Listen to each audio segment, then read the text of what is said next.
Welcome to Journey Through the Gate, the Paranormal Portal podcast, as we delve into the many questions and wonders brought on by this supernatural experience.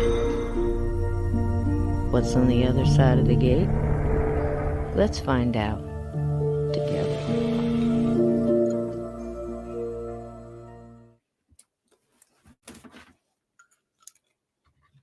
Hey everybody, welcome in, gatekeepers. I see Aunt Edna, here's to you.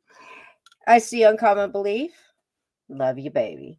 I see Donnie Cho, I see Ted, hello Ted, we missed you buddy, I'm glad you come back in. Glenn, Vixen Doe, D-Rock, hello Sarah, lovely. Renice, wonderful. Sapphire, look at all these wonderful, wonderful people. Welcome in, welcome in. Hey, Lindsay, how you doing, darling? She's cooking. It's your day, isn't it? Your day off, sweetie. What are you doing cooking? What are you cooking? Something good, I bet. But it's got bacon in it. She makes the best sausage. I'll tell you what. The pictures she puts up. Vixen Doe, hello. I mean, the talents of the people in here. I'm trying to see if I've caught everybody. Welcome in, welcome in. It's lovely to see you. I missed you guys so much. You can hear. I still have a little bit of it, don't ask me what, I don't even know. I don't know whether I have never had, and you see a Cisco, it's like, yeah, where that little, was that romper room? I see, D-Rock and Ted, and I think Steve's got a funny story about that, but you youngins don't know what we're talking about. We're talking about this one show used to be on where she would try to include the, TV audience in her audience in the classroom. It was called Romper Room, and she used to look through this mirror that had no mirror in it, and it was kind of creepy because you saw her face and she's looking out there and she's going, "I see you, Stevie, and I see you." Little Timmy and little Mary and all that kind of stuff. And it was kind of nice because you felt like you were being included. Hey, Kathleen, welcome in. But it could also get kind of creepy because sometimes she'd say stuff you thought she was right there with you. And I think Steve's got a story like that. So tonight we are celebrating moms. So here's to you, whatever your brew may be. And I got to see my lovely sons today, and absolutely wonderful. And of course, I'm a cat mom, and they did their cat things and cute stuff and all that. And I got spoiled, and it's wonderful. And I got a lovely mug, which I will show you guys tomorrow night when I'm with Steve Stockton. And we are going to talk about the paranormal side of the Willisca Axe murders. And we also have a wonderful it's a poll. And it was the first time YouTube has ever offered a picture poll that I saw. So I put in there, was it Lynn Kelly? Was it someone that F.F. Jones hired? Or did you think it was possibly a serial killer, whether transient or had anything to do with the train or not? Just, your regular, I guess, everyday. Is there such a thing as an everyday serial killer? But wait a minute, my wires are all caught up here. So now the poll's been going back and forth. I was surprised. And in fact, I'm going to take a screenshot of it and I'm going to send it to the wonderful Dr. Ed Epperly, because the way the poll is kind of going right now, if you go into the community section of Journey Through the Gate podcast on YouTube, you'll see the poll. And please go ahead and vote. Tell me what you're thinking now after watching all of that, and at the very end, it says, I really don't know. Even after hearing all that information, I'm just absolutely stumped. So that's why it's such an interesting case. It's still a mystery today. So go in there and take that poll. And while you're here, give it a thumbs up if you can. Go out and give it a thumbs up, and maybe share it out if you can. If you like if you know a mom tonight that might like to hear how love is everlasting, and I believe is one of the most powerful emotions and energies that connects us, not just here, but to eternally. We've often heard that love is eternal. Do you think love is eternal? Do you hope it's eternal, and you just really hope that that's one thing that's out there that's true? But myself and my guest tonight, I'm going to tell you a couple stories that kind of solidified it for us. And of course, that has to do with our moms and our grandmoms. And I hope you'll share a couple of yours too. Because as I put in the description, as a mom myself, I can tell you there's not much we wouldn't do for our children. I can't imagine any devoted mom that wouldn't go to the very ends of the earth in a blink of an eye for our children. And I do not think that stops in death. In fact, I think well, let me change that. I truly believe, and I don't say that lightly, I truly believe with my whole heart, and my experiences of each one solidified this. And that certainly doesn't end in death, but it magnifies. So, without further ado, I would like to bring in my lovely co host for the evening. She is an author, she is an experiencer. She has spent decades in the medical field, most of that in the end of life care, which not only takes a special person and a special heart and a special kind of care and healing, but it really takes a special soul and to do that. So those of you who have those people in your life, medical or otherwise, be thankful for them, because the healers and the moms were often one and the same, are the best energy out there, best souls running. So without further ado, Miss Lynn Monet. Hi, Hi. everybody. Happy Mother's Day. Happy Mother's Day to you, It's good sweet. to see you. It's Wow, good to it see you. seems like it's been forever. It does. It does. I've missed Wow, you. I I have. miss We you both too. have been so crazy busy. I know you've been busy making beautiful arrangements for moms, Oh, bringing lots of smiles and happy tears to people. my And hands that's are amazing. so. I, I mean, I if you bet. could see the cuts and what we won't go through to put some flowers in a vase for y'all. And I'm telling you, this year it was off to hizzy. I don't know. The cool Yeah. kids still do that. Yeah. It was I'm sure really that. I'm sure that it amazing. was because people are getting a little bit more comfortable spending money again now. So, type thing, which is nice. And also, there's so many things that have been changing, and I know that I have to be careful what parameters I put this in. But a lot of people have had loss these last couple of years, Oh, and so that so their heart outpour to the ones that are still living, especially your mothers and your fathers, type thing. People are making that more known. I actually oh. delivered some flowers today myself. So Did you? yeah, I Lovely, did. lovely. I did. Yeah, I've got some stories about that, but I just saw in the chat that Bernice is going through something right now. Her cat is on hospice. So I just recently went through that. Everybody in here has had a loss. So if we could just concentrate and send some healing energy, not only to Mm-hmm. this little fur baby, but to Bernice. Give her strength, give her positive love vibes. It's one of the hardest things um, to go through because we feel like they don't understand, but I assure you, Renice, they do. So hang in there, love them, sing. Uh, I brushed mine. I told him how handsome he was, and just so much. Just keep pouring on that love and that connection, and we're sending that to you, honey. My heart goes out to you, and we're all with you. Okay? Yes, absolutely. Love you, sweetheart. Absolutely. Yes, Love you, sweetheart. absolutely. Just had to make that. But oh yeah, the flowers. It's really something because as you're doing, I'm sorry, I'm fixing my chat. As you're making all these things, and I go in and I'm going, okay, we need 20, we need 10 of those, and we need 10 of Hmm. these, and we need 25 of this, and you're just boom, boom, boom, boom, boom. And it's you have to remember that in between that love connection is kind of what we're talking about tonight. It's like they can't be there, or they can be there but they want a little something extra, ahead of time, or to get to arrive ahead of them, or whatever reason. Hmm.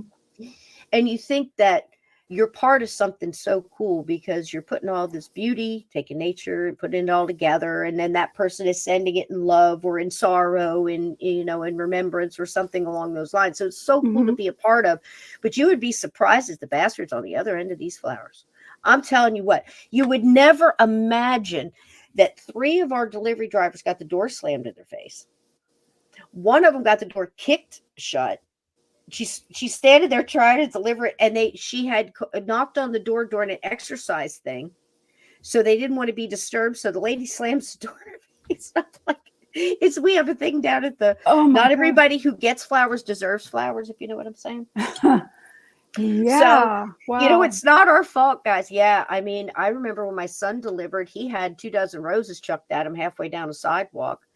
But you don't think about, like, sometimes that can be used, I guess, just like phone calls to harass somebody, or every we've all heard the stories of people getting flowers and saying, I whatever, it might sound innocent to us, but it's creepy to them because we don't know the story, and we're just making this stuff, and people get mad at us all the time if and laugh. But that's just the funny part of it. Stuff you guys don't think of. You would never imagine that anybody wouldn't be just flowers for me.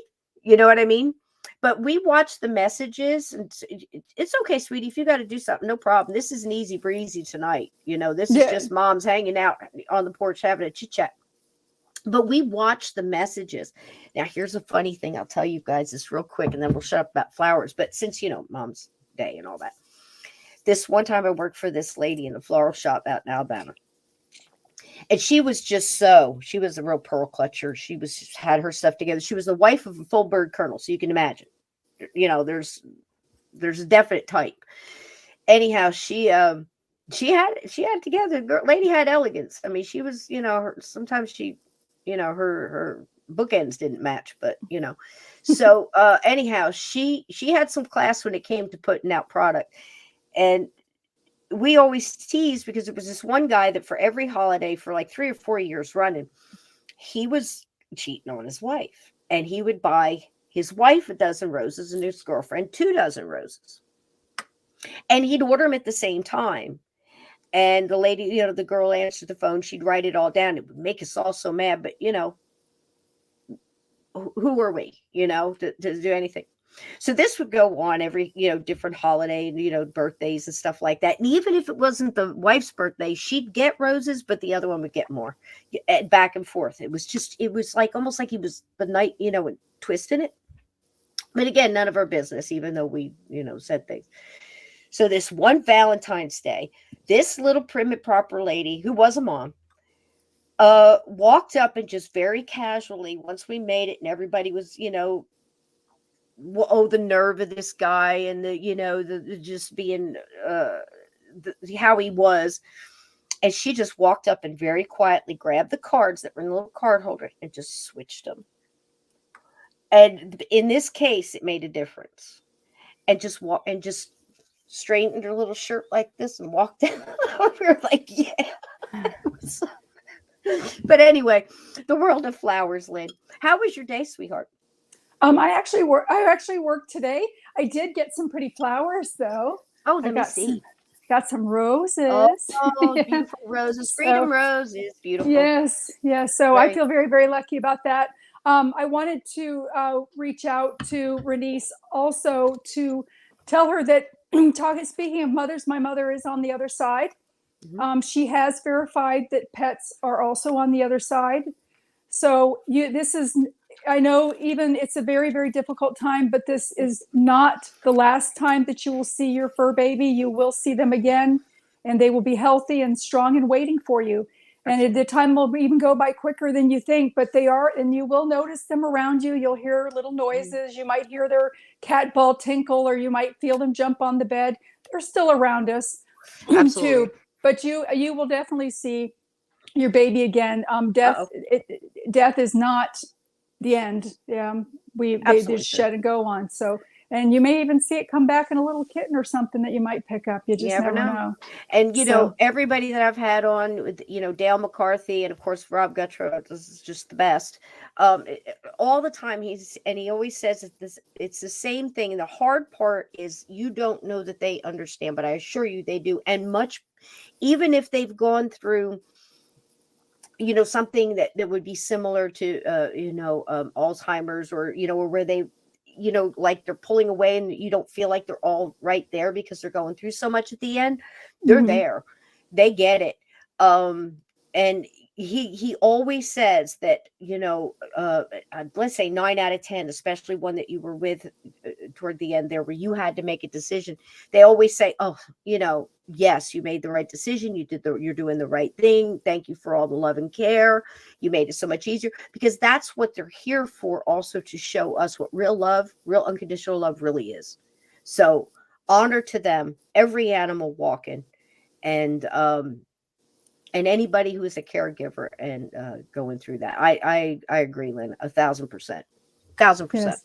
Yeah, and Yeah. not to take it away. I also, almost ended up Thursday having to put down my dog. He started seizing out of the blue, and ended up taking him to an urgent care, and found out that his calcium was so low that his heart was ready to stop. And turned out that he had some thyroid issues, and we have been able to bring him back home, but he's still not the same. We have to watch him really close. It's 50-50 right now at this point. So God bless you. we'll have to So see healing too. So therapy and love to you too, sweetie. I mean, like I said, everybody's going through something, and so many people are missing moms today. And of mhm. course, Miss Mine, I lost her when I was 12. Oh my Think gosh, about I it. can't imagine. Oh, And yeah, and I was the youngest, and everybody you else bring was him in, already older and gone. So it was just kind of me and her. squat down. There he is. Oh, baby. We send you love, energy, and love. Oh, darling. Hang in there. I'm telling you. Well, today they do so many different things that they couldn't before. But the main thing is that they know they're loved and they're cared for, and they're not. And I think it's wonderful now that you can sometimes call a vet to come to the house, and things like that, not take, Yes, have to I take them back agree. and forth so much and stuff, different things like that. But being home is so important. So important. But as far This is as moms, and I don't know, you were an adult when your mom passed too. Yes. My mom passed, gosh, 7 years ago. Here's a Mm. picture of my mom. If you want to see her, you can see her. Oh, beautiful. Look at that. Okay, well, I have to show off mine too. Okay, there's my dad. There's your dad. Oh my Yeah, goodness. she That's so funny. she was pregnant with me there. Wow. Yeah, she was Oh, pregnant with I me love that. there. All right, here, go up on my mama. Everybody show your moms off. Here we go. Wait a minute, I'll find it.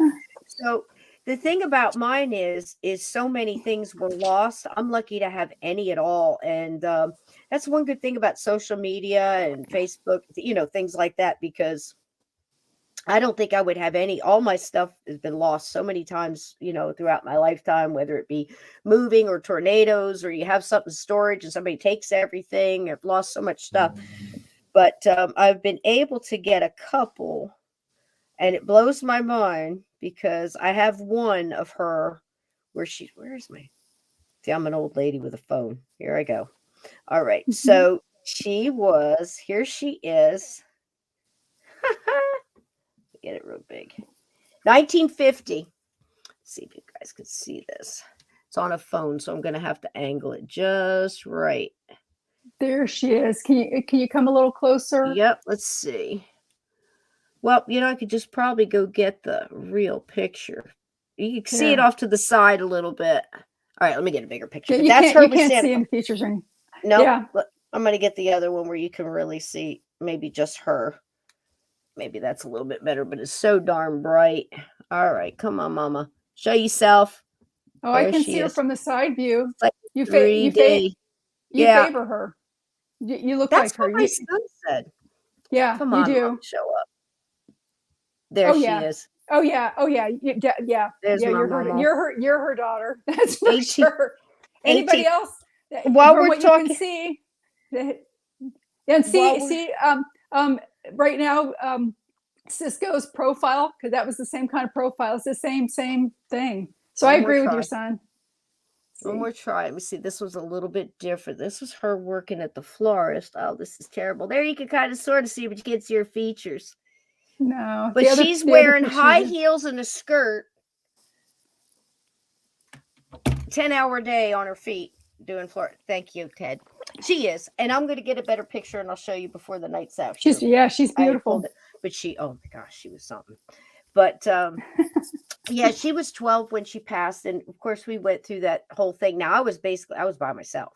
There was no family around. We were Oh my going gosh. from New Jersey to Florida. Well, we went from New Jersey to Virginia because it was different doctors and stuff like that. It was one of those. And I didn't know how bad it was, but I found out. And then came on the way back. We were coming back to New Jersey, and she only made it part way. She made it as far as far part of Virginia, and that was it. And after that, I was like, we stayed at a hotel. The next minute, she's gone. She's at the hospital. Oops, something happened here. Did I lose you guys? You still here? No, Okay. we're still So here. everything just went black all of a sudden. Is that you, Mom? Do it again. I swear, It everything probably just went was. black. So and then we made it part way. So I'm still at the hotel and she's at the hospital, just didn't ever come out. So it was I was really by myself. So it was extremely intense. I got really lucky. I mean, a lot of, stuff happened, but I got lucky. It wasn't as bad as for like some stories I've heard. But I finally got back with some family and everything else, was able to make it to where I am now. And but here's the deal, Lynn, you and I have talked, and one of the things we really clicked on was our moms were our greatest teachers in life and in death. Yes, and that is an absolutely. extremely important message to get through tonight, because this is not only, you could call it ghost stories, because they certainly are in a lot of ways. I know mine are. And but they're also stories of how strong love is, and that bond when there's love. We've all seen ghosts that couldn't cross over until that they could get back to that light, back to that love energy, or something close to it, enough to where something else that did love them could reach in, whether it be a spirit guide or us trying to cross them or whatever. But they had to connect into that. That they usually lose that darkness where their head down, like we always say, Lynn, Yes, right? Look yes, up, look yeah. up, look up. Well, up is the light and down is the, it's just the way it is. It doesn't mean, it does mean good and bad, but it's probably where it all came from, light and dark. So, Exactly. to be our teachers now, there was a couple, and I'm going to roll this if this is okay with you. I don't know if you've heard this whole story, but I'm going to tell it because it's not only, it's a story about love, but it's also a story about culture. And it's a story about how important it is to our grandmothers and our ancestors and our our moms and their moms and everything, everybody on that side, dads, of course, included. But it seems funny in the native culture that I'm from, in Cherokee and Lenape, they were very matriarchal. The different, like the grandmothers were the matriarch, picked your name and different things like that. And it almost seemed to me it was very easy for me to follow that bloodline back. That's where I felt I belonged, even though I reached out and and tried to understand a little bit of where my dad was, with the Scottish and everything on that side. But I followed that, and I always felt that very strong bloodline connection. And it always gave me peace to think about it, even though I didn't always understand it as I grew. I don't fully understand it now, but as I grew, it became more and more important, and seemed like, as far I could really get far away from my path and, would be at those crossroads, and you could almost feel it like, back up, back up and try again. Don't go that direction. You could always feel that with me. And I think that's one thing that kept me in line, but it only happened after my mom died. And I often wondered, that whether it was just me thinking she's watching, so I better keep myself straight. How many's done that?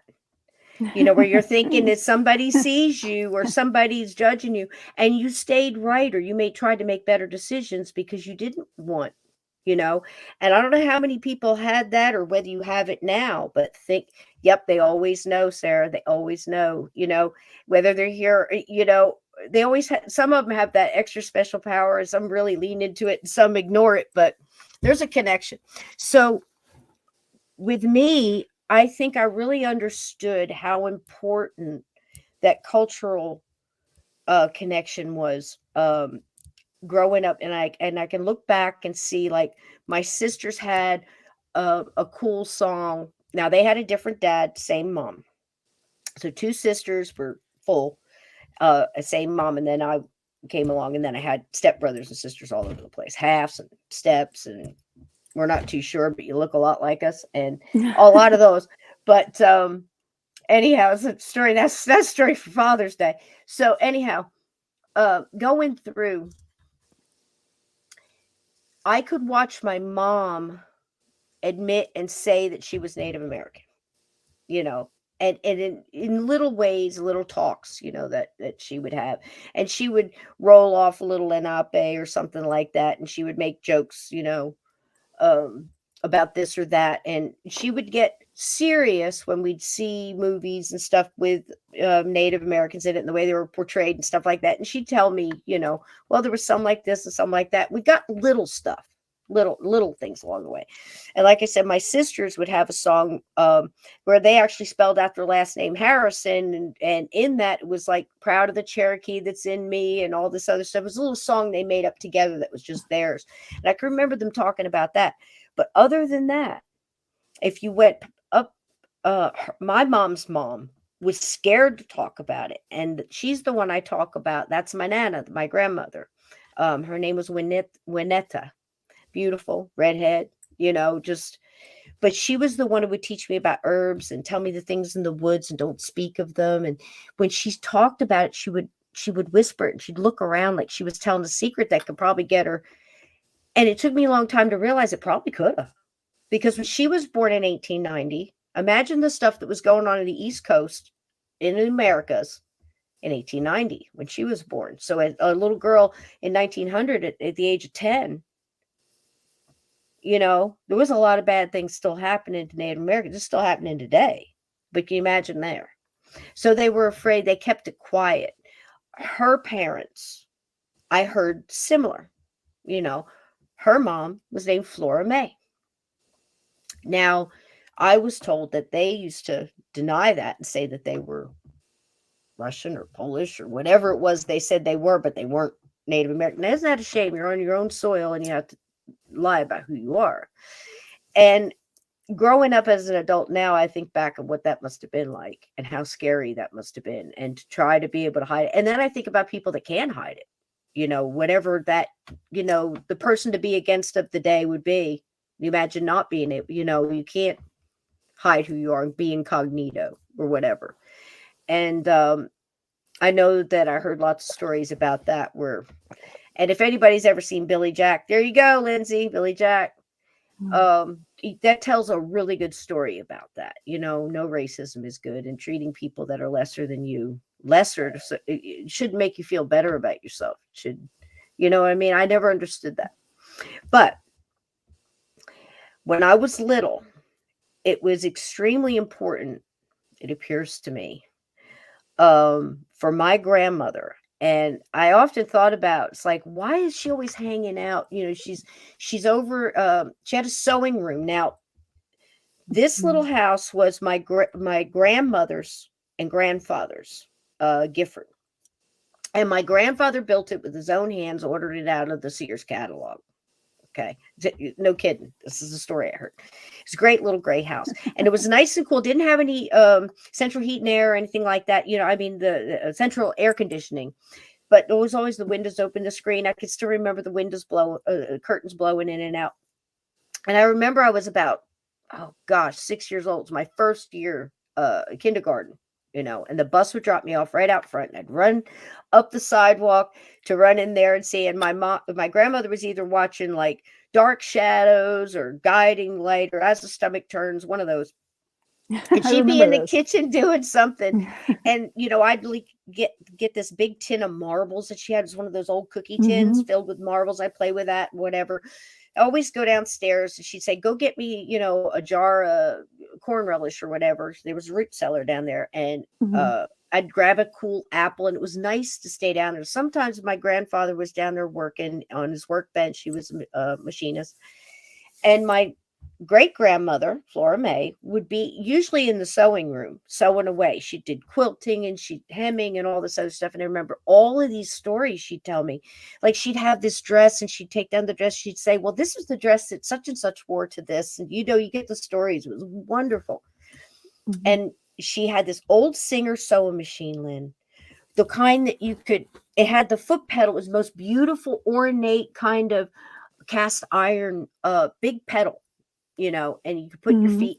And she would show me that that made the needle go up and down. I remember being real little, and you know, you always try to reach. Every kid does try to reach for it. Is don't do that. You know, it'll you know give you a bad wound. It's gonna hurt. And she would tell me stories. I remember sitting on her lap and trying to reach down just enough so I could reach her foot and press against, and make it go. The stories, amazing. I remember the times that she took her hair and showed me how she called it plaiting and Hmm. how to plait hair, how to braid. And I can remember brushing her hair and, and doing it. She would tell me little stories as we did this, whether it was about like the rabbit dance or teach me words in Lenape or tell me little things when she was a little girl, or herbs that could cure a bellyache and or other things, but don't let anybody see it. But don't forget who you are. Never forget who you are. And I can remember dancing and showing her little feet just to go in and all this other stuff. Well, we had to leave. We moved. My mom got another job and we took off there. And I don't remember living there again, but we did go back to visit. And my life was just kind of wild because single mom in the 70s, right? It Oh was yeah. tough. And she was always going for the better place to, work or better, she was always trying to get a nice, safe place for me to be. She's a wonderful woman, very hardworking, amazing. Mary Tyler Moore had nothing on my mother. And, trust me. So, and she was like the woman that they put up front in Minneapolis. You're going to make it after all, kind of. And I always kind of looked at that as like, my mom could teach you a few things, Mary. So anyway, shoot forward about 25 years. That's how long it took. I was probably about 25, 20, probably about 27 years old when this happened. We all get back together, my whole family, and for a little reunion, my brothers and sisters, and there's many of us. There's like 9 or 10 of us running around. All adults, all with their own kids, most of them half grown by now. And I show up. And it's very rare we could all have a conversation like this. Nobody wanted to talk about our haunted house we lived in. Nobody ever fessed up to anything, but they would always say stuff alone. You catch little pieces. Hmm. Nobody wanted to admit this, and nobody really talked too much about dad. That was a sore subject. So it was kind of like we all got together. It's like, what do we have to talk about? It was really sometimes awkward, aren't they? Sometimes family reunions. But anyway, we're there. And somebody said something about my grandmother's little gray house, the first I mentioned. And I said, you know what? What happened to that? Because when I came out and looked, the thing, I had been gone. I was gone in the military. I was raising kids. I was doing, coming back to New Jersey. Everything's changed. Well, they cut the highway and they sold it and yada, yada. And I'm like, okay, well, you know what? And they told me all the little pieces that they knew. And people are all put pieces to the puzzle because we're all so estranged from each other. And at one point in time, I said, whatever happened to that old Singer sewing machine? That would have been something to really have. Does anybody have that? Did anybody keep anything? I mean, I was always astonished at a lot of the families' lack of sentimental value in things, where it meant everything to me, littlest things. And maybe that's because I lost everything at so young. Maybe. I don't know. But I was astonished. So I was trying to change the subject, and I asked about the sewing machine. And one of my sisters said, well, that went with everything else. Everything just went to the wind. I'm like, you know. And somebody else chimed in. It was, how did you know about that? I said, well, we used to live with my grandmother, I was in kindergarten. We used to live there. And grandma showed me how to sew on it. And I said, and that was cool too, because she, taught me some Lenape, and she taught me about plaiting hair, and she taught me this dance and this story, and told me this stuff. And the whole time my sisters are sitting, a couple of them together on the couch. Now, in my family, let me tell you something, you can say one word and that could set fireworks off in every direction. So I mean, and it's never bothered me. I kind of like, that's usually when the good stuff comes out. So I listen. And this whole story is in my book, by the way. We Are All Children in the Wilderness of the Afterlife. You can see it. So if I leave anything out, you can catch it there if you have it. But it was amazing to me how everybody's still mad about stuff that happened, 30 years ago, because that was going around too. And at one point in time, my sister slams this photo album that she was looking through closed and puts it on the table. She goes, wait a minute. She goes, what are you saying? And I'm like, I repeated it. She goes, with great grandma? And I'm like, yeah. She goes, how old were you? I said, well, 6. I was in kindergarten, because that whole half a year, the bus dropped me off right out front. She said, you're lying. Whoa, wait a minute. What? She says, you never sat with girl. Grandma never taught you how to, sew on the Singer sewing machine, and you never plaited her. And I mean, she's just venomous. And I said, well, why do you say that? She said, because grandma went down those cellar stairs, and she tripped down those cellar stairs, and she broke her hip. And when she broke her hip, she went to the hospital. And after the hospital, she was in, recovery in like a nursing home to recover. And she got an infection and she died. And she said, you were about 3 years old. And she goes, I know, because I held you at the funeral and you were on my hip. So grandma never taught you the Singer sewing machine. She never taught you any Lenape, and she never danced with you in the cellar because she was dead. And I'm like, oh, yes, she did. It was that important for my great grandmother to reach through that veil and come and tell me who I came from, and to not forget. So if you think that your grandmother or your grandfather or your mom and dad aren't watching over you and care what you do and what you do here in this lifetime counts, not only for yourself, but for every moccasin or foot that walked before you.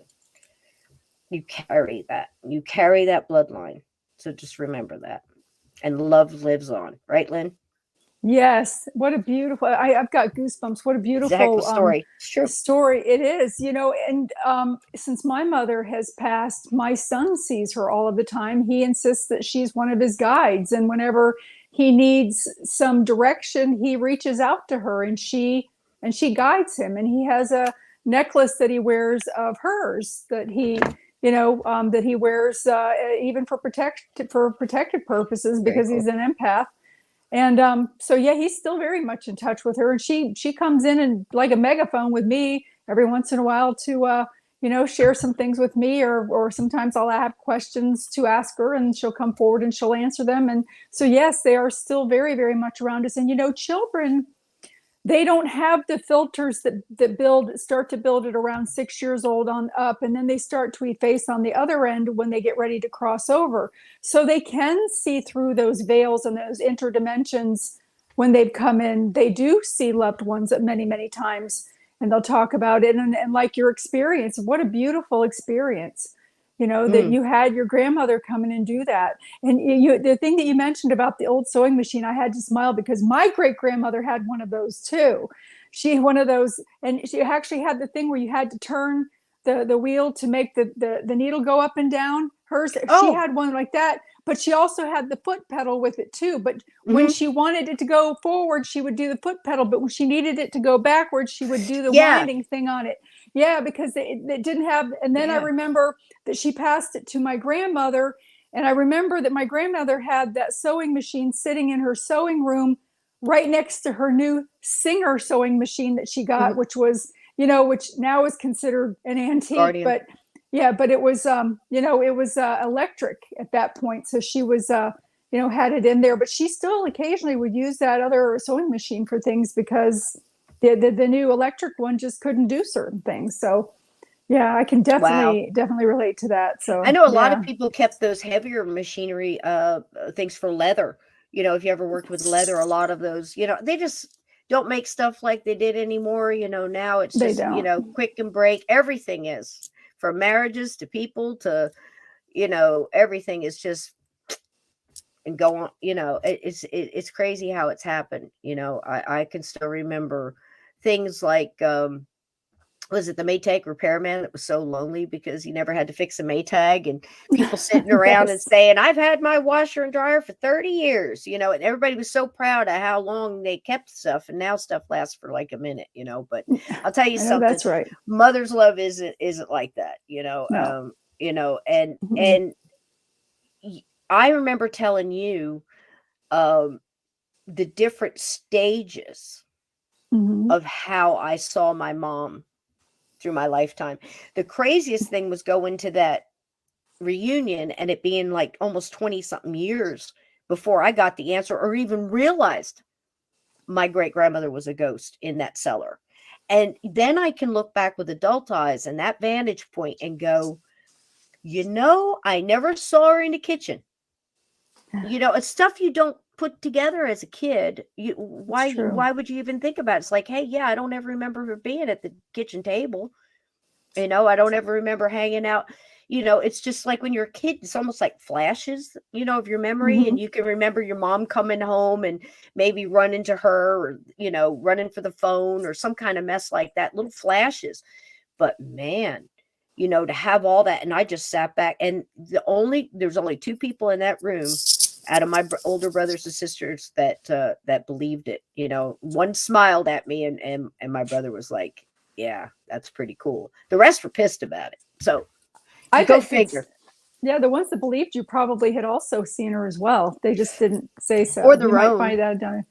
Yeah, Yeah, and there's so exactly. many there had experiences in, in the haunted farmhouse and Mm-hmm. things like that. But people are either so afraid and don't want to talk about it, or they're not which is why we do this podcast, or they're Mm-hmm. not in an atmosphere where they can talk about it at the office or around the dinner table or something like that. That's why what we do is so important, truly, It is. because if you haven't been struggling for 60 years to find answers or 50 or whatever, this isn't something that back in the day you could just go into.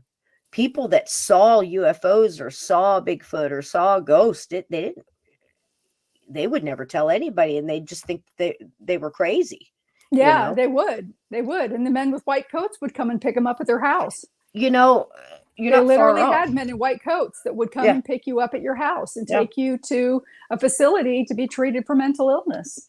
yeah, yeah. Yeah, Schizophrenia.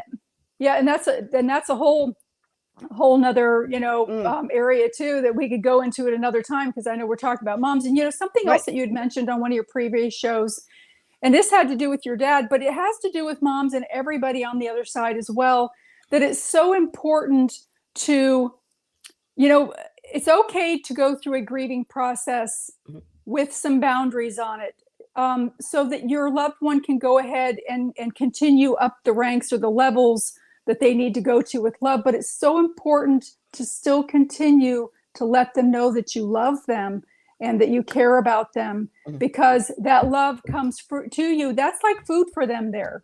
That's their fuel and everything that So they important. energize.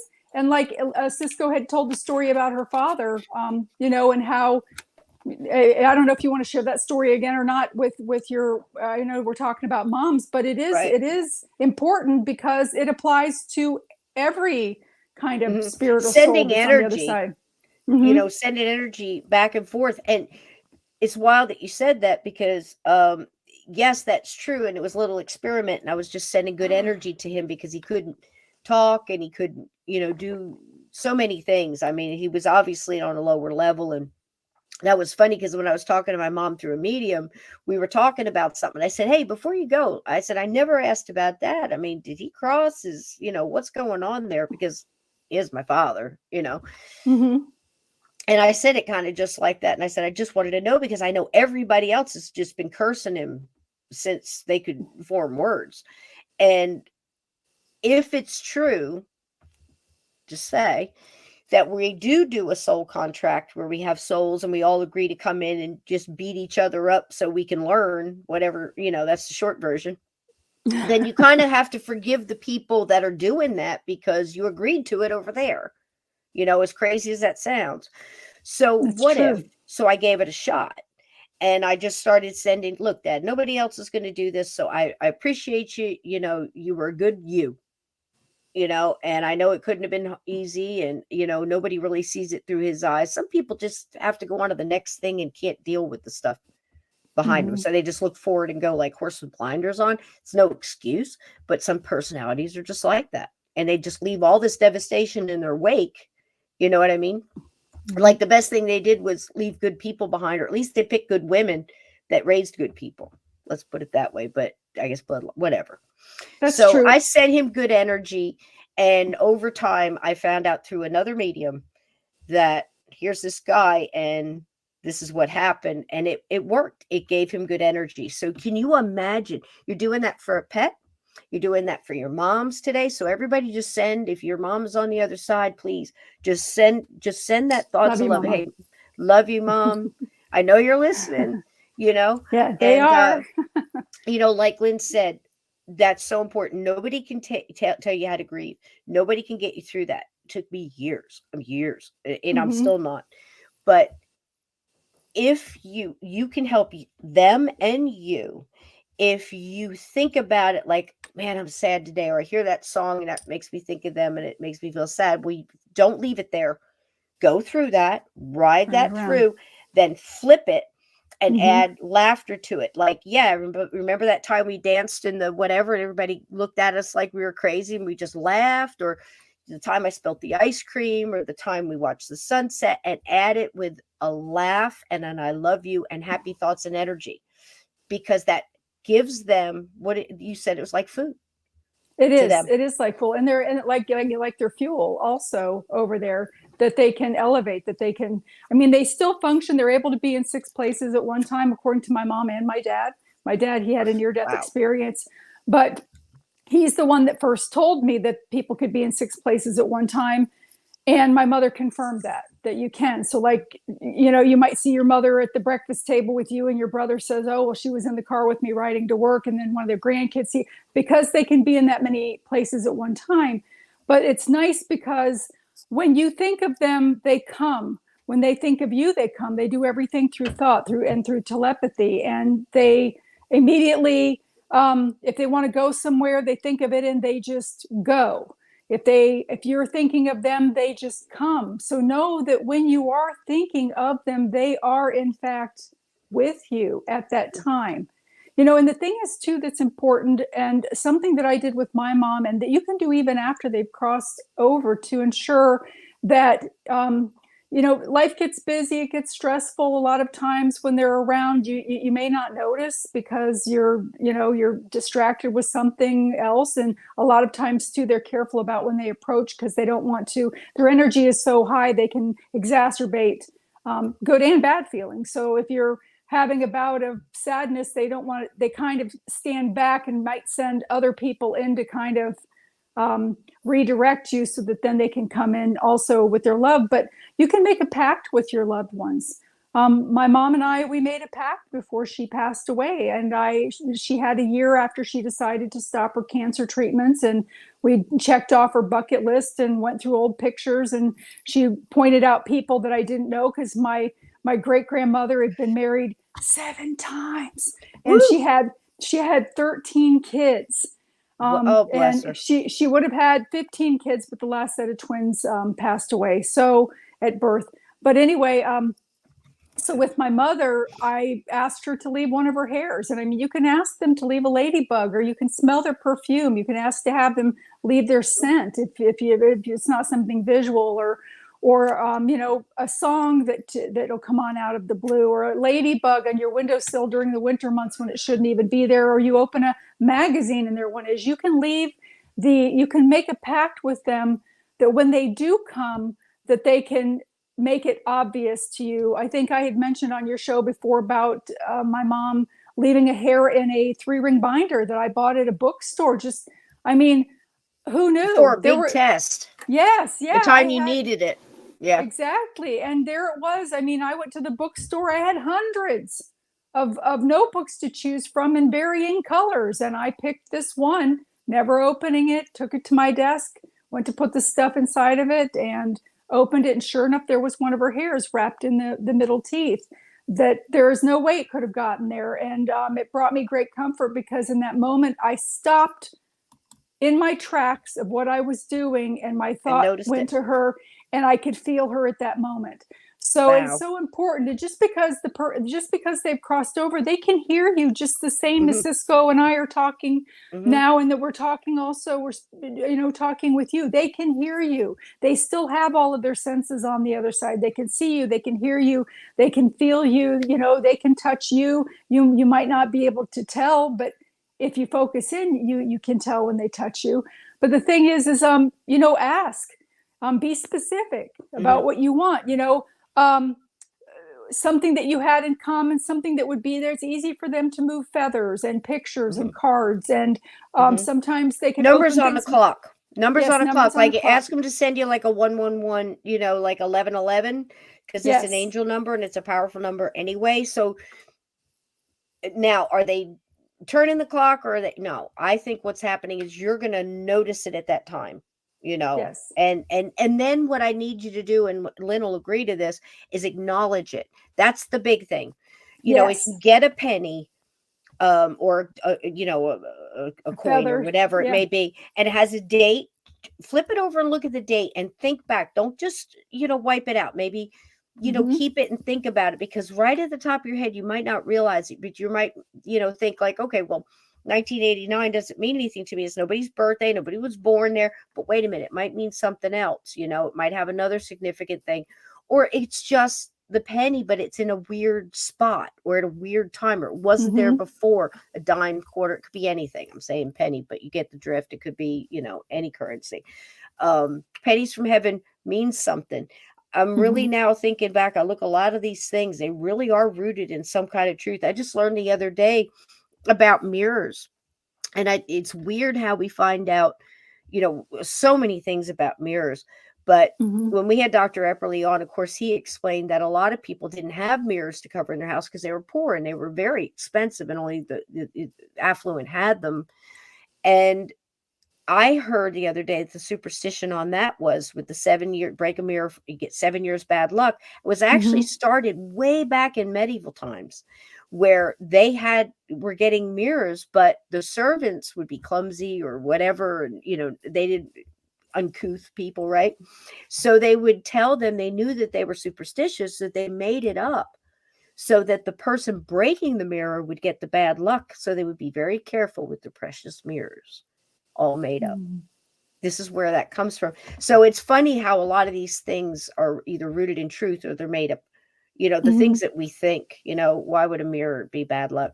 But you never know. Well, some can be portals. Some can be portals. And you want to know how to tell whether, I think I may have already told you this. No, tell them again. It's cool. Okay. All right. How to tell, and everybody's going to run through their house touching their mirrors tonight. How you tell if a mirror is a portal or not is when you touch the mirror. Okay, here's the mirror. You'll see an extension of your finger, like you're touching the end of it. If it's a portal, there'll be a gap. There you go. And the thing is at first, when you see the finger together, you might not be sure, but I can promise you, when you see it with that gap, there's no doubt that it's not touching. So then you'll know, for sure. So little things, man. The stuff you learn on this show. I think that's a great one, Lynn. That really is.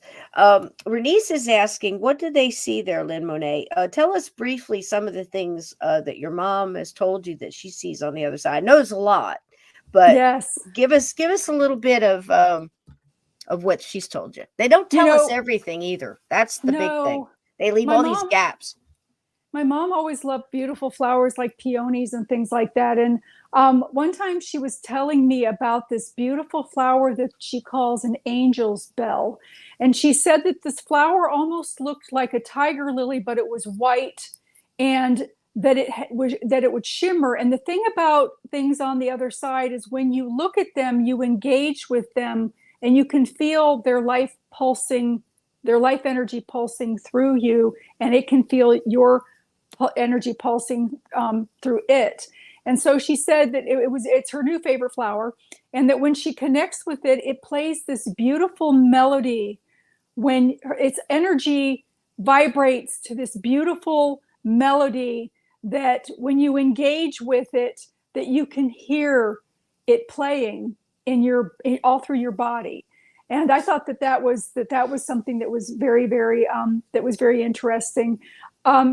She talks about that the temperature there, even though they're not embodied, but still it's a nice temperature there. She also mentioned that everybody does have houses. You can choose to stay in them. Sometimes after people cross over and then they go through their life review, which yes, we all do go through that. We get to go through the hallway with the cubbies in it that you can actually see veils over of missed opportunities, and you do have to go back, and you are not judged. You judge yourself, which actually, if you think about it, it would be more effective, because if somebody's standing there saying, oh, well, you were really, really mean to that little girl on the bus, and you're rationalizing in your mind, yeah, but she spit at me. You're rationalizing all the reasons why you were nasty to her. But when you're judging yourself and you are then placed in the shoes of that person, of that girl that, she might not have meant to spit at you. She might have had a tooth problem or sneezed or something, and you thought she spit at her. But then the way that you treated her after that, you're put in her shoes and made to feel what she felt. And then you have to own it.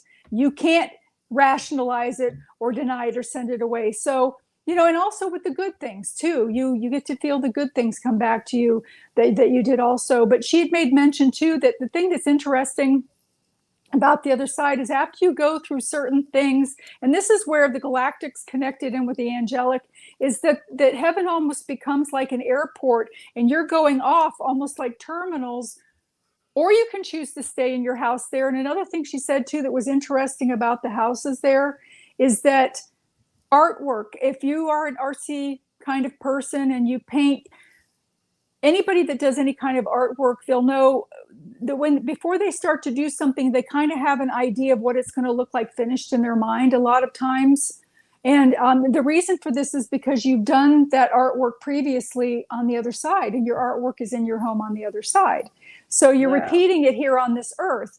But the thing is you can choose to stay there if you want to. She also said that the pets usually come in the second part of the reunion, so that you can have your pets all to yourself. Sometimes a pet will come in first if a person's more comfortable being helped out of their soul out of their body to cross over with their lost loved dog instead of maybe family members. Maybe they didn't get along with people or something, but they do make, that exception is made, but most of the time you have it afterwards. She was very, very shocked that she had a white peacock over there. She was like, oh, you would never guess. She says, I have a white peacock. And I'm like, but you've always loved peacocks here, So I think she's, yeah, but I have a white one. So, you could have an elephant. You can have a lot of things. Don't be surprised what you hear barreling up to you from previous lives, because all of them are there. All the animals. Yes. So don't be surprised, because some of them are animals even from other galaxies, and you might see some things that you've never seen before. So, but you will recognize them. But you recognize them with your soul first, which is why I think, and that's so important, not to stop you, but I got to throw this in, why I think in so many places, like why I would pass so many battlefields to get to Gettysburg. I mean, from Fort Monmouth on, just think I am in New Jersey, and to get to Gettysburg, going, through all of that, how many battlefields I must drive past or whatever. or walking into Fredericksburg, although I feel all the historic nostalgia and, you know, the reverence and everything else that would go with something like that, it's not the call that Gettysburg does. And when you get there, it's kind of very familiar. And so many stories I've heard about certain battlefields and homes and different places around the world, different stories that are similar, where the soul recognizes, even you're alive, they're dead, but the souls recognize. So if you think it is, you know, something that powerful happening between the living and the dead, to be even being like you're drawn there, and they're like that one story where the guy went, he was drawn this way, and this was at Gettysburg, and he goes up, and this was over several times, and he just felt so familiar. And the first time he got all these hits and pains and things in his chest and his head. Then he left, but he was drawn. He comes back. And that time he thought to bring a recorder, and he's asking questions, and he gets the EVP, "Hello, General." Like somebody recognized him, and he's like, "What?" That freaked him out. He left. You know, he was always gone like a couple weeks, but brought back again, or whatever time it might have been. And then he's sitting at the dentist office. He's trying to get it out of his mind. And there is a magazine, a story about the Civil War. He opens it up, and there's this guy. He said it was like looking in a mirror, a little scruffier, an older picture, but very similar features. It was a story about a general who died in Gettysburg. The wounds he suffered and his mortal wounds were the same pains he got, and it was a general. And it was I can't remember the name now, but it was the name that he thought he heard on the tape. So, I mean, it's just one of these just over and over. I mean, just story after story after story of this confirmation. So go back to what you were saying. I think that was wonderful and powerful about, you know, things that are over there. Echo Bodine told the story, and so, believe it or not, so did Sylvia Brown, of the very similar of almost being over there and flying.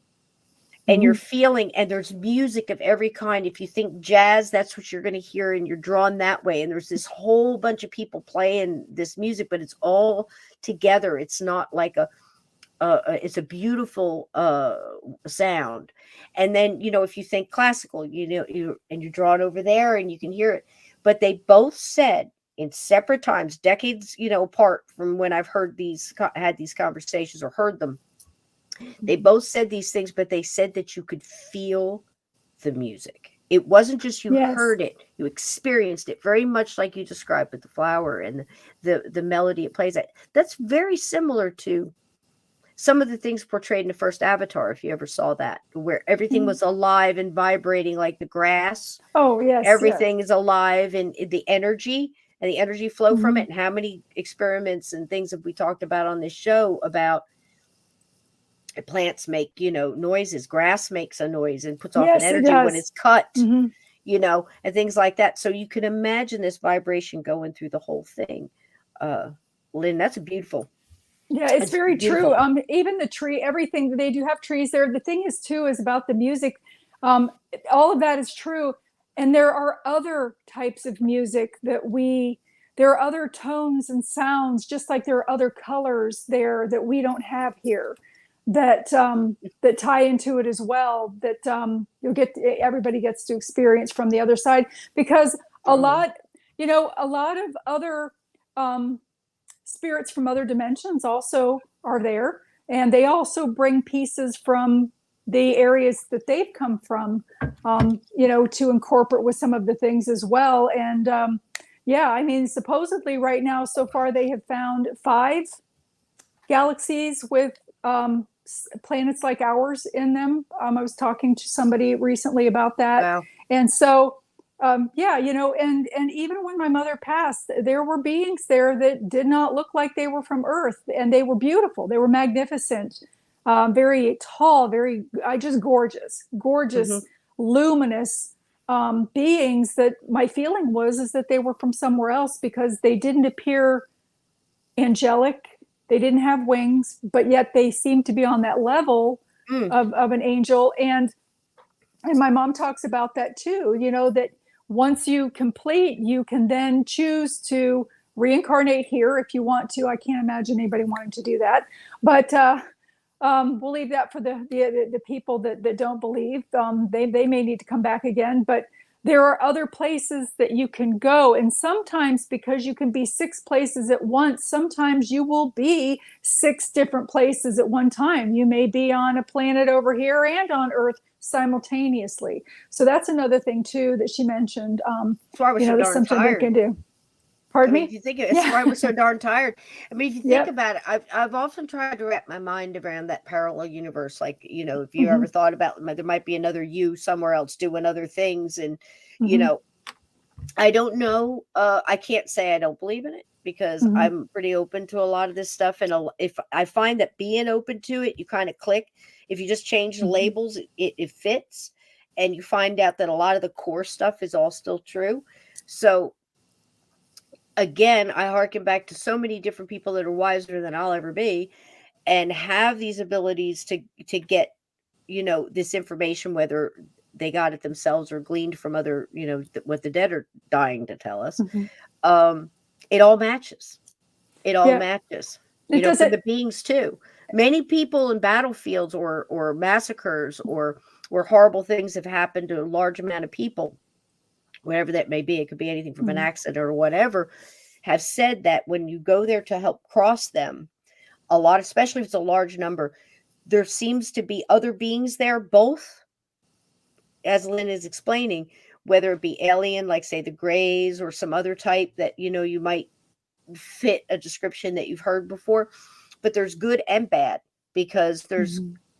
bad things there or negative things, some human, some never been human, never will be, that are trying to stop you from doing that because they want the suffering to continue. That's That's again true. their food.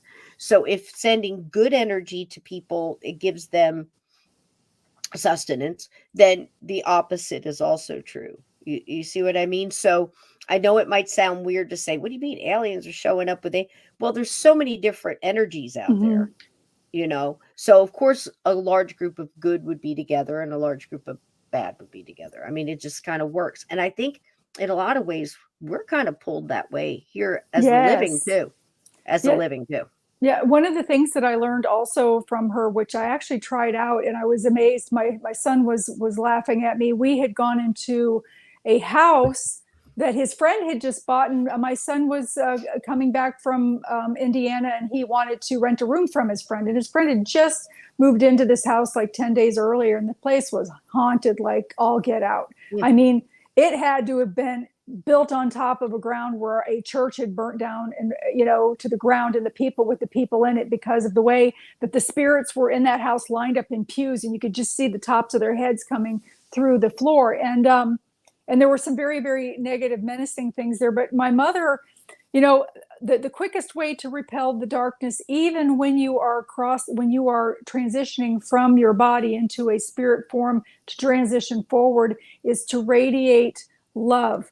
The Mm. love is like a stench in the room to anything dark, because the light it lights the darkness can't hide, and they avoid it, and they don't like it's stinky to them, so they will back off. And when I tried that, because my mom had, was I could, when we communicate back and forth sometimes. So when I went into this house with my son, um, I remember him calling my daughter afterwards and saying, "You wouldn't believe what mom just did in the house." And so he was starting to tell her. And again, you don't want to mock anything, because they Mm. do have an intelligence about them, and they Mhm. will get even with you if they feel that you're making fun of them. So you don't go there and do that. And we don't But challenge. right. And what I don't mean that you have to love them, but to send love. So I actually went into one of the bedrooms where there was a lot of activity, and I sat down on the foot of the bed, and I said, I love you.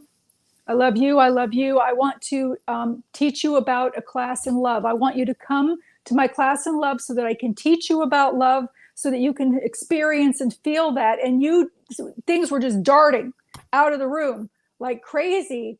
They didn't want to be around me. To them, I was a weirdo. You know what Mhm. I'm saying? Mhm. Because it was normally people are screaming and running off, and then they like that because they can energize off of it. But here I am walking right up, standing in a room, sitting on the foot of a bed saying, "No, come on, let's gather. I want all of us to gather. I was very calm about it. I want to teach you a class about love. I love you. I love you. I love you. I love this room. I'm sending my love and light out to this room. And literally they did start darting in different directions. So my mom was right. So even when you're transitioning with those things, that you can emanate that radiating love light, not necessarily to those beings, but you emanate it into the area around you, and it will push back those things, and it'll keep you protected. Wonderful. That's good to know. That is really good to know. Yes. And I left this up here because I totally got this one. I'm so glad you asked this, Kathleen. And this is the reason. And it has to do with a mom. Now, again, I agree with everything Lynn just said. Because now, if you can't do that, try laughter and try, staying up in that thing. Listen, I hate to say it, but I had one heck of a day today. It is very hard to coming off of a hard week, and just it hits everybody. It's not that we're sitting here and we're saying we don't have bad days or we're not sad or we're not. I'm telling you, it's hard. This life is hard, and that's why Lynn is saying it sucks that you don't have to choose to come back here if you're reincarnating. If you're thinking that, but again, I'll say it. Multiple people have told me that the minute you choose to come back here, you're almost an instant hero over there, because they're Yes, like, that's the true. hardest. This is such a prison planet. This is like the hardest thing. And especially if you're a light bearer or something like that, and you're trying, especially when you're trying to get somebody that wants to always be in the doldrums and always, it's like, do you know where that comes from? The doldrums? It's sailing ships that used to go out in the middle of the ocean. All of a sudden the wind would stop and they'd just sit there. Now they're out of supply. I mean, days, weeks. They're out of supplies. They can't move. They have no way of moving this ship without the wind. And the wind just stops, and they are at the absolute, beck and call of the wind coming back again. And people died. I mean, this was really, horrible. I mean, it was well portrayed in, I think, Outlander and Black Sails, I believe it was. And that we really got that. And people are like that. People get stuck in the doldrums, and no matter how much you try to pull it up, it's like, come on, let's be positive about this or positive about that. Let's go, let's go, let's go. You can't do it, and that happens in death and in life. But why? Why are those people there? Are they there to teach you? Are you there to help them? Is it multi-layered where everybody's learning something? That's probably the real reason, because nothing here is done with just one thing, or not, the whole world is against you. It's the negativity is continually drawing the negativity. Yes, that is so true.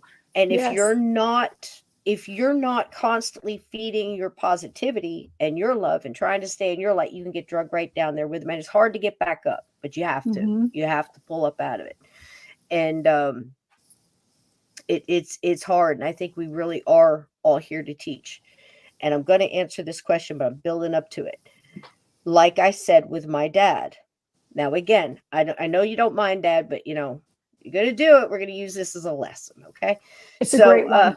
Yeah, he I mean, I don't know how, we've all heard some stories here, but listen, to leave yourself awake of that kind of devastation. You're raising children who watch their mothers suffer because they were always poor, or, and they're trying to make it in the late 40s and 50s and 60s here on their own. It's not easy, No, they didn't have welfare and stuff back then either. You were and by yourself. And if you're with a strong person who doesn't want to ask for help and take handouts and all those things, because that's the kind of stock I came from. We didn't believe in, not that we didn't believe in food stamps and things like that, but these are the people that were I don't want to say proud, but I guess that's the right word, or trying to keep their head up.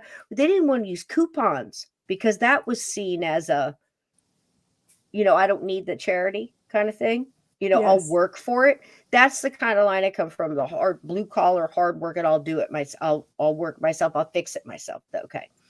So that's the kind of people that were my family that would look at somebody that did the things he did and just like, geez, he was a playboy, he was a gambler, he was, drank too much, he was violent, he was, a cheater, you name it, liar, con, whatever. And but he would also probably be that guy you saw in the movie, that we were like, okay, so with the right tools, he could have been a James Bond, and maybe a tux. So he was a handsome fella. yeah, man, he was. That's how he got away with it. But that kind of devastation, right? So that's the kind I'm talking about, but not to the point of, yeah, he was violent and he did things for sure. And I can't speak for everybody. I could, I wasn't around him that much, but I've heard the stories. But this guy that I'm about to bring up, and this is going to answer Kathleen's question, and she asks, I would be curious as to how forgiveness might be communicated. How many of us have guilt or anger that we don't know can be resolved? Okay, I'm going to answer that question definitively right now. Because of my dad, because of the experiment that Lynn said, that actually was wonderful. Because after me just sending him happy thoughts and energy, Dad, you too, Mom, and I love you, Mom, and I name all my people and my pets and I send it out there. I'm sending you love. It's that simple. I usually did it in the shower or right before I sleep. And I think that's what prayers were supposed to be too, not just protection or those now I lay me down to sleep kind of thing where you name all your people. We were little kids. I don't know if everybody else did that, but we certainly did. And it's not a big formal thing. It's you think of them and you send that. Hey, Mom, I love you. I'm sending you that energy. Okay, this is all I did for my dad. And then I did the big thing when I understood why he was doing the things he did. If we agreed to it on the other side, then this is the hardest thing. Get ready. It's the hardest. There's only one other thing that's the hardest, and that's to forgive yourself. But to forgive people like that because they did things in your life or they weren't in your life and that's what you're mad about, you got to forgive them. And here is your confirmation for this show for Lynn and I. And Lynn doesn't even know this. For those of you, there's some in here that have experienced table tipping at Hoover House. And for those of you who don't know what that is, you're basically, it's just like anything else on Ouija board, whatever. You have this table and a couple people sit and put their fingers on it. We've done big shows on this. They're all in this lineup. Go look up the Hoover House or table tipping or one of those. There's several episodes on this. But I have some friends, and you all know Jim. Jim's been on the show several times, and he's been doing this a couple of times. I would say let's just say weekly. It's something that, they live there and people gather to do that. And people that stay at the Hoover or stay in town often find themselves sitting around this table and they don't really, curious or, oh, what's that? Let me be a part of it. But you don't realize your spirit guides have been setting this up for a while. Trust me. Yes, you just think you didn't know you were doing it. So anyway, this young lady was sitting there. And Jim called me the other day, actually was right in the middle of Mother's Day week. And he's like, I got to talk to you. And I went outside. Of course, we talked. He said, Cisco, I've been told I have to ask you this. And I don't know why, but I'm just going to spill it because Jim's learned to do that. And I'm listening to it. And he's saying he's very concerned because they had someone that came in. It was a friend, whatever, sat at the table. Wonderful conversation she's having with her mom. Her mom passed a lingering illness under devastating circumstances. She was at home, I believe, sick and dying, and the dad was an alcoholic, abusive dude, real bad. And apparently the kids were older. I'm not really sure of all the details, but he was to the point of such a controlling, abusive SOB that he wouldn't even let the kids see him.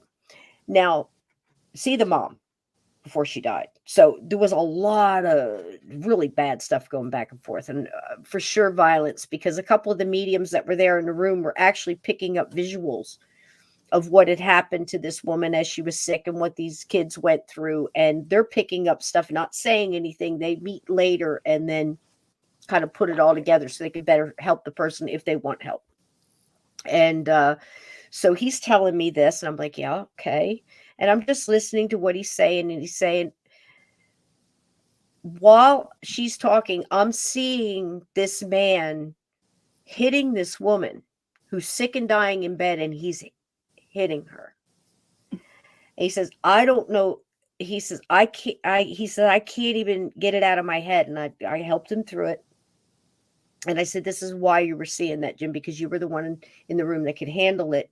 And for whatever reason, they sent you to me. And again, I'm nobody. I just had experience with this. So he's telling me again, he says, now when the woman was basically communicating with the mom, and she was saying, I'm sorry, Mom, I didn't get to see you before you died. That's when Jim gets the visuals, and other people in the room were getting them.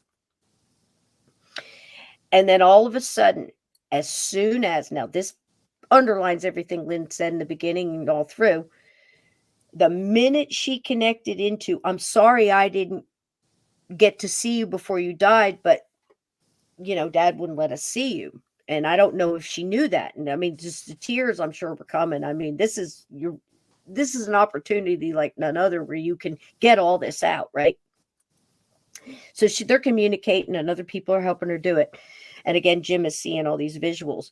And then all of a sudden, everybody starts feeling this darker energy. Now, this is unusual for this place because usually everything is held back that's of that kind of negativity. But this is a human who had not crossed that got connected into this energy, right? And he comes in right away. Everything starts changing. Now he's trying to prevent still this adult child from speaking to the mother who has crossed. Now, this is what was getting Jim, because he was trying to sort this. She's crossed. He's still here, earthbound. And he said that he was actually pulling or pushing away this woman. And that's when the communication shut down, and other people tried to move it on. And that's when they stopped it because they didn't quite know how to deal with that. And he said to me, I'm trying to get the words right. He said, now, how would an earthbound spirit or an earthbound ghost have that kind of energy to hold back? Yeah, I know, right, Laura? To hold back the mother who had crossed, talking to the daughter, and come and interrupt all that. And I said, now, wait a minute, Jim, you know the answer to this one. And he said, well, as soon as you just said that, Cisco, it's all starting to come to me. But of course. I said, yeah. And we talked about a couple of cases we knew about. We were talking about that. And I said, Jim, the ultimate answer is she gave it to him because she's still scared of him. She's still angry at him. He still has the power over the living daughter because she has those feelings about this guy. And that's his connection. It's the same as it was in life because she's given it to him through that fear and negativity. Now, Lynn, you might have better words to describe that, but that's the way I was describing it to him. And I said, and because of that, it was almost like both those energies together were pushing away the mom who was in spirit. Not so much that he had so much energy over the mom. It was the connection, that fear and that anger and that unresolved BS that gave it the energy. And Jim says, what do I need to do? And immediately when he asked me the question, I thought of my dad. And I said, the hardest thing she's ever going to have to do in her lifetime, forgive him. Forgive him. Don't forget. You don't have to forget. That's a different thing. We don't forget these lessons because then how do we learn? But forgive him for being the best son of a bitch he could be. Because for whatever reason, that propelled you to be the character you are. It built your character and other people. It goes off in so many different directions. Your mom and that person had something that they had to resolve, and she can resolve it from where she is. And so can that person, the daughter. And she can cut off his energy and his ability to do those things by forgiving him. And if she forgives him and says things like I just said, look, I know, you're a real son of a bitch and I shouldn't, but I'm going to go ahead and forgive you because I love that you helped bring me to life. Of course, Mom did all the whatever, and I love my mom so much, and all this other stuff, but I forgive you because it propelled us to be who we are, And I said, Jim, you know what's going to happen? And he says, I think I do. I said, I bet you if you do all this, Tell her to take salt baths and stuff like that. But I bet you the mom will come and cross that man. What do you think, Lynn? I think so too. And like Cisco was saying, the forgiveness empowers you and disempowers them. Also, in the same token, too, when you were asking the question, Kathleen, about how you can also, in cases where from another viewpoint, which I totally agree with Cisco. But if you were meaning like for yourself here on this side that you're feeling guilt or something like that, just how would you apologize to a person on earth? You apologize the same way. Same. You just say it. And and keep in mind too, and another thing that Cisco pointed out that was very, very important is, as a very wise woman also said, I believe it was Martha Washington, no one can make you feel inferior without your consent. That goes with anger, and it goes with any other emotion that is negative. No one can make you feel that. You can choose to not feel that way or to feel that way. So the release is amazing. You. Yeah. The release is amazing. The release is amazing. Once you do it that, is. It's, and it's not instant. It can be instantaneous, but it may take a little longer. You have to do it a couple times. But just like Lynn said, just reach up and say, hey, look, Dad, I forgive you for, all the stuff you did. I mean, I've actually stood in this. I don't know why in the shower. I think it's because you're cleansing yourself and everything's going down the drain, maybe, or maybe it's the warmth that feels like the love light. I don't know, but it seems like there's been times where I meditate. It's such a relief. Purple lights. The other day when I was sick, somebody was sending me healing energy, and I saw these little purple light master blast, that kind of purple, all these little dots. And I asked somebody what that is, and they said you're connected into the. It's amazing. It's just really amazing. But try that and just, reach up and laugh and go, God, I remember that time. I mean, I had to really reach back and find a time where I remember my dad and I could smile. And I was probably 2. I was in the front yard. He was mowing the yard and he told me not to get near the lawnmower. And I thought that was because maybe it's somewhere in there he loved me. And that's where I started. That was my seed. That's the seed I had to grow, where I thought I don't know. I remember standing there drinking a beer and said, get away from that lawnmower. And I'll think, well, he must have loved me, or he really loved the lawnmower. I don't know. But I had nothing to go on, and I'm thinking I had to look back and go, have you seen how beautiful your daughter is? And I named her and, and I said, look how gorgeous what a wonderful adult she turned out to be. Did you see her beautiful kids? You were part of that, I mean, if all you did was the best part of you is in all these people, that's amazing. And, I tried to remember that you find good things like, he was a fantastic artist, or he was this, or, he fought in World War II and, the different things. I said, man, the ladies must have loved you over there in Italy. How many sisters have I got over there, old man? This is how I talk to them, or brothers or whatever. But, and I know he's laughing because when he came through that medium, when he could finally talk after a couple of years it took, and I don't know exactly how long it took, but it was a couple of years before I found out. He came in full dress greens. And his first words to me through a medium, he could barely get it out, but he could speak.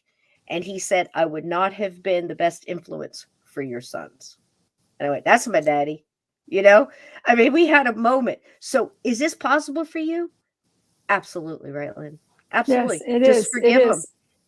It is. Yeah. And how you choose to feel afterwards. If you, again, like Cisco said too, the longer that you hold that anger and that guilt and that resentment, you're relinquishing your power. And, it's not serving any purpose. And to continue those angry thoughts, even like in the case of Cisco's dad, it only took one person to elevate him with Cisco's love, even though everybody else was still, the SOB this, the SOB that one person made that difference. And the main thing that we are to do on this side, as well as the other side, is selfless, kind acts of love. There you go, Kathleen. So important. That's it. Happy Mother's Day. You know what, Kathleen? She got you here. I mean, so many of us think of moms. Moms are great. Moms, not all moms are. Not all dads are, not all sisters and brothers or dogs even, that come through, whatever, for whatever reason, choose to be what they are, Right. And you um picked them, by the way, too. yeah, you did. Hate to And tell you that.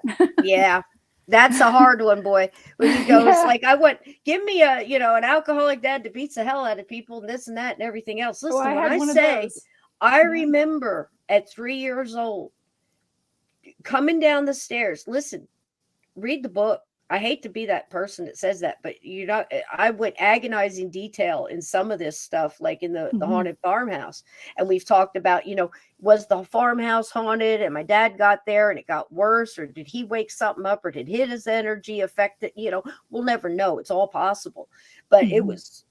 it was a whirlwind of, I'm trying to find a good word here that YouTube isn't going to banish me for. And who's to say what they're going to do anymore?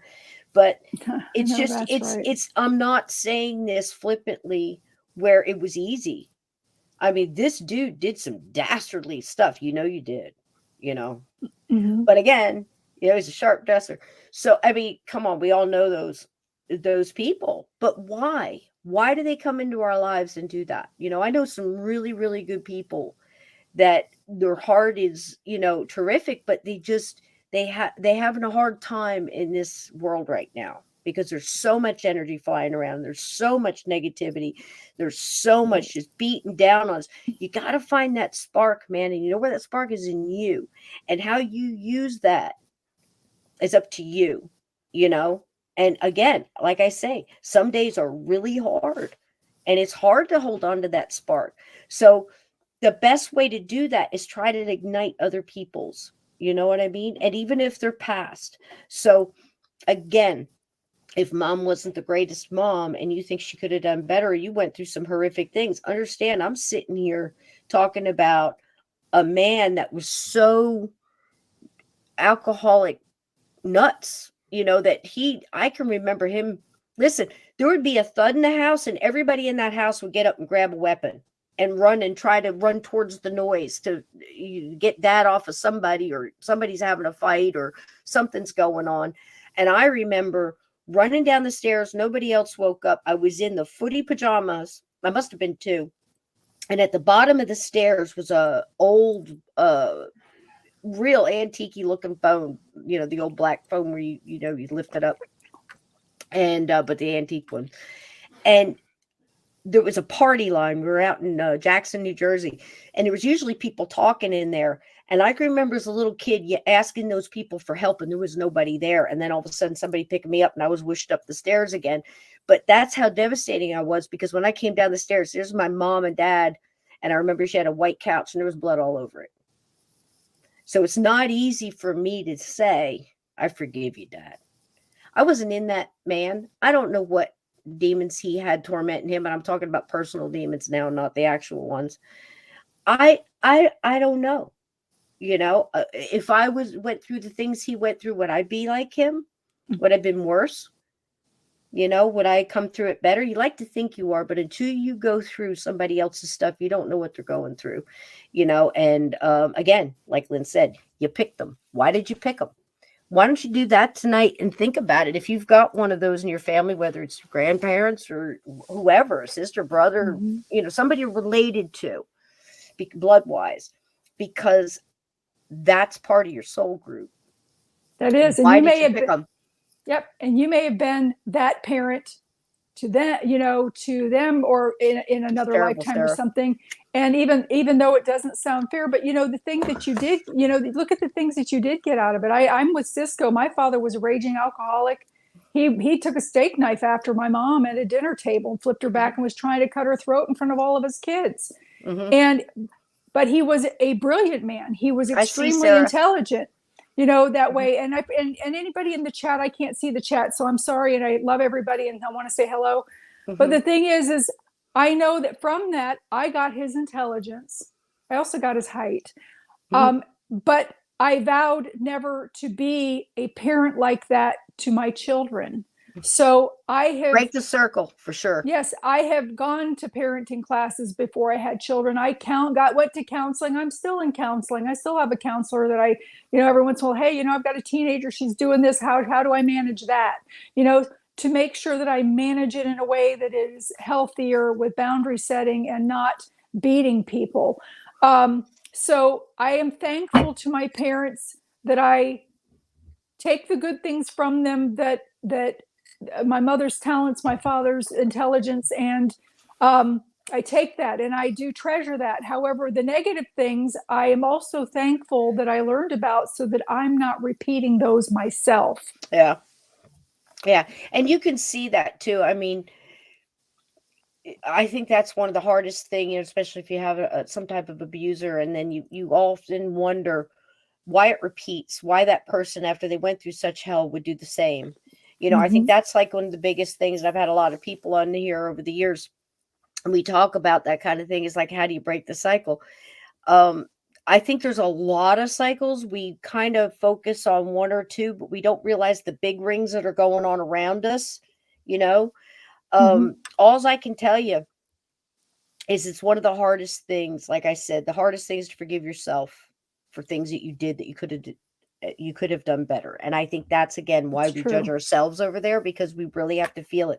And like Daniel Brinkley will say, you see it as yourself going in from your vantage point, and then you'll see it again as that other person and the vantage point, Mm-hmm. and then you're going to see it as the ripples that affect off of that. So what that person went and did, and then yada yada yada down the line. And it's like, whoa, I had no idea that just me cursing out that cashier could have caused that kind of effect.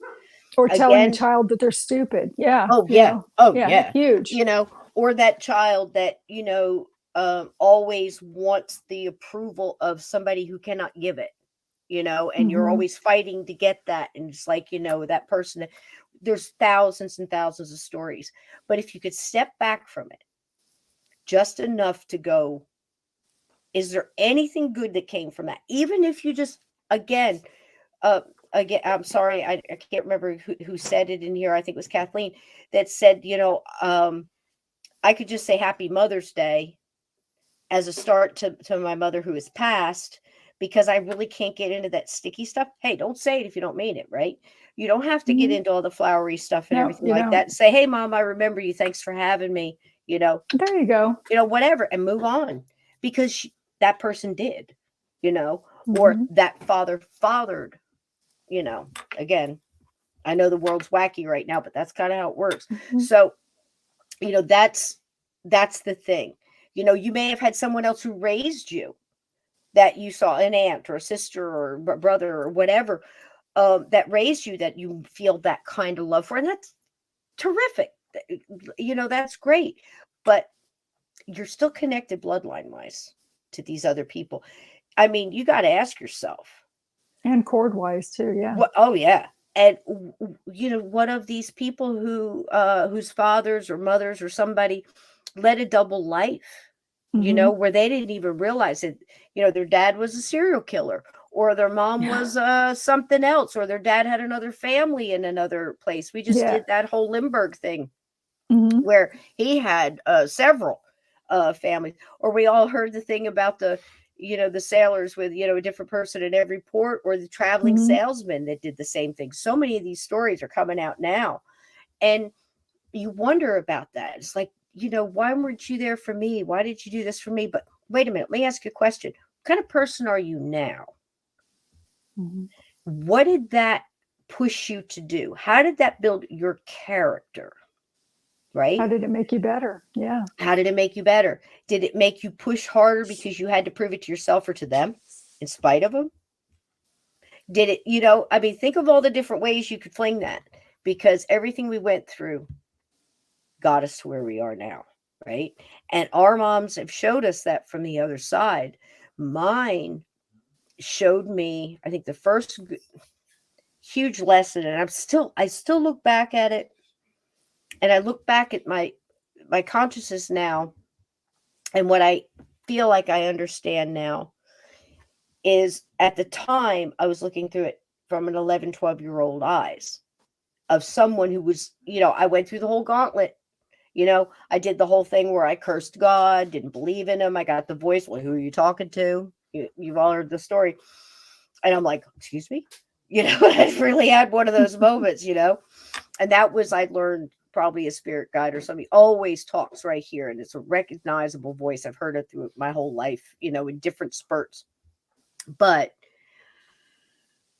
I went through that. I was mad at her for, I'm a kid. I was mad at her for dying. How could you leave me? You promised you'd never leave me. I did the whole thing. I went through the whole thing, the bargaining. I did the whole gauntlet, right? And then you get to this point where you almost start to feel a little normal. I don't know how to quite explain that. It's like you're moving through this dark, thick water, and you're just barely lumbering through your days. You're trying to get through. And I remember somewhere towards the end of that, when that started easing up, I woke up and I just looked. I was sleeping like this, and I remember I had my hand on the pillow, and I just felt something. And I woke up and I looked, and there was a hand on my hand. Looked very much like my hand right now. And it was laying on my hand, and I followed with my eyes. I just followed the arm up and looked, and my mother was sitting on the side of the bed with her hand on my hand and her head down. Now, here's the thing. My cat was there. My cat wasn't hissing. My cat had hissed. There was other things that I felt had moved through before. I had nothing to do with her, where my cat would like almost sense something too and like hiss or whatever. My cat's laying there purring. It's like everybody was asleep. And I remember the first thing when I realized it was her, and I said, Mom. And she went like this. She just turned and looked at me. It was like as surprised as I was. And she just kind of went and gone. Not a flickering, just poof. I was like, oh my gosh. And I went through just this. What did I do? I scared her. She's never coming back. Oh my gosh, you got to come. I mean, up and down. I went all over the place. Blame myself, or I went through this whole thing where like she's not going to come back because I'm scared. Whatever you little kids do to to themselves, to eat at your, why. And just as soon as I'd start to forget about it, bam, I woke up and she'd be standing in the room, but she was always in her death state. She was always in the gown. She always had the white hospital. She always looked like she was ill. I could feel her pain. And I think, looking back now, I think that's what woke me up. It wasn't I felt the warmth and the love. I felt the light, but it was not as strong as it is now. It was there. It was definitely there. But under that was such an intense pain. And not fear, worry, depression. It wasn't fear. It was that kind of depressed pain, that kind of thing. It was thick. The room was thick. You could feel it. And I think that's what woke me up. And every time she noticed I knew she was there, she'd poof out. And she always seemed to be surprised to see me. Sorrow. Yeah. Aunt Edna, sorrow is a lot closer to it. It's just so hard to describe a feeling like that because there was so much in it, So anyway, that happened quite a few times. I would say 8, 9, 10, somewhere around in there, all throughout, dispersed throughout. And then I went through this whole thing of, Mom, I'm sorry, come back, that kind of stuff. Didn't see her. I felt her, didn't see her. Many times throughout my life, I'm pretty sure she was there. Pulled me out in front of a bus, all kinds of wild stuff like that. Always knew she was there. Get to be about 18, so we're going about 6 years now, somewhere around in there, 19. The night before I went in the Army, basic training. And I wasn't scared. I was excited. I was like OD Green, man. I was like, woo, we're going. It wasn't like this angst of, oh my gosh, I'm going tomorrow. I couldn't wait. I could not wait to get on that bus. And I'm there and I'm sleeping. And all of a sudden, I'm at my sister's house. It was right before I left. So, I mean, I got bags packed and everything. And I was sleeping on the couch because I was catching the bus to Newark the next day to go to Fort. It was weird. I had to go to Newark to go to Fort Dix. It was strange. But anyway, I hear the back door open. It's late. It's about 11 o'clock. And my nieces were, a year and a half younger than me, and then another year, and then 2 years after that. So they're high school. They had a curfew, and it was past the curfew. And I heard that distinctive back door open and kind of close quiet. And I kind of sat up and turned around because I was going to razz them, because whoever was coming in that door was going to get, my sister was going to have their butt because they were late, and that's just what happened in that house. And I was like, man, you better get in there and be quiet. You're going to get caught. Nobody's there. And I'm like, man, I heard that door. None of my nieces moved that quick. There was no way they could have got out of that room and opened and closed that door. And I know I heard it. It was very distinctive. And I'm looking at the door, and that's when I felt it. The love, the light, the warmth.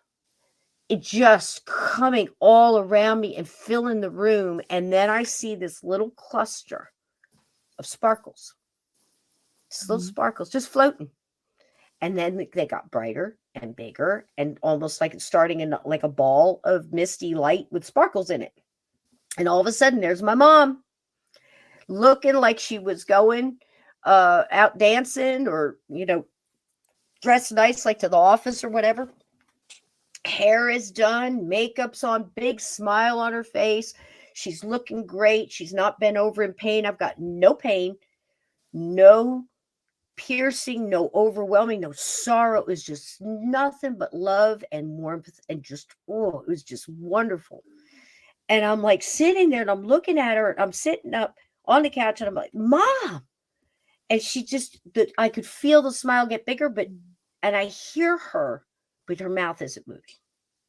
I hear her words. I can smell her. I can smell her perfume. I can smell a hint of her shampoo on her hair. Pearl. And I mean, it was amazing. And she's standing right there, looking wonderful. And she says a few words. Again, mouth never moves, all telepathic. It's like, Mom, you're okay. You look great. She's like, I am. She's, look at me. I feel I'm better, and you're doing great, and I love you so much, and I'm so proud of you. And I'm like, am I doing the right thing? And she goes, She picked up her hand. She goes, I can't tell you that. She said, you have to figure out all this on your own, and you won't see me for a while, but I'll be there, and I love you. And I go to say something else, and that's it. She starts twinkling out. Everything starts, I love you. And I can hear her saying, I love you. I love you. I love you. I can hear it. I can feel it. I'm just getting a warmth in it, And there goes the twinkle. And by gosh, it went away. And I hear the door open and close, but I never saw it move. So I heard it, but I didn't see the door open and close. And that was it. And I'm like, what? You could another answer. Am I doing the right thing? I'm going in the Army. I'm going to the big stuff. Am I doing, nothing. You don't get those kind of answers. You have to come up with yourself. But what I got was love and pure love. But that taught me at a very young age that before you cross, you have all your earthly burdens. Once you cross over, they're all gone, baby. What do you think, Lynn? That's a trip. That's a good lesson. Yes, that is so true. And all of the negative emotions go as well. So even if you're concerned or you feel guilty that maybe somebody's angry with you, they're not. They're not. Their vision is no longer. I mean, they can see so much clearer now. I mean, once they're over there, they can see things clearer. They can see your heart intention, and there's so much love and forgiveness. The feeling that comes from the other side, if ever you get to be in that, and it sounds like Cisco was experiencing that with her mom's visit. It is just, words cannot express it, and there's not a feeling that can touch it. It's just, you have to experience it to even be able to know what that is. So it is I don't even know how. Yeah, it is. It really, really is. That's incredible, Slow. That's a wonderful thing. I mean, Mom, I'm really struggling with you. The first day back to work after the passing, and then look up to see a cloud in a heart shape. That's a sign, baby. Yes, it is. Don't ever. That's the main thing about signs. here's the deal. If the ladybug shows up, if the clock goes 1 1 1 1 1, whatever, if the cardinal's there for a moment and you kind of like you get that moment, whatever, butterfly. My mom, lots of butterfly. I got stories for days about my mom and butterflies and other things, But don't question it. Accept it. Take it. Mhm. Take it as a sign. Smile. Say thank you. Acknowledge it to whoever it may be. Hey, whoever sent that, I really needed that. Thank you so much. I feel the love, because that gives them extra energy to do more. That That is gives so them true. extra energy to escalate that. Now you're creating a path of that energy where it's like kind of cutting Mhm. through the woods. You got that little well-worn path. They can get in and out easier. It's like, oh, she's going It's to see true. it. So I'm going to be able to Mhm. do this next or this next. I mean, I think it's absolutely amazing. And it's those little things. And man, I'll tell you, if Mhm. you can do something like that to forgive somebody who made you feel bad or did really bad things, I mean, gosh, the horrors in this world, right? But why? Mhm. Why here? Because it doesn't happen everywhere from what I understand. There's No. different levels of different stuff. This is such a hard school to get through, because people come into your life and you want it to work out True. one way or another, but for whatever reason it doesn't. You can't really get mad at that person for being that person. You just have to decide whether you want to continue to be your person around that person. You know, I mean, sometimes you have to do what you got to do, and it's nobody's fault. It's just, it happens, right? And that's the same, I think, with parents. There's moms who I think went their whole lives being cussed by kids because they were given up for adoption, but they don't realize that in some cases that was the hardest thing for that. Their mom loved them so much.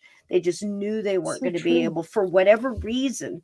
It could have been, I'm talking about not selfish reasons at this point, but It's a like maybe they were selfless really act. poor.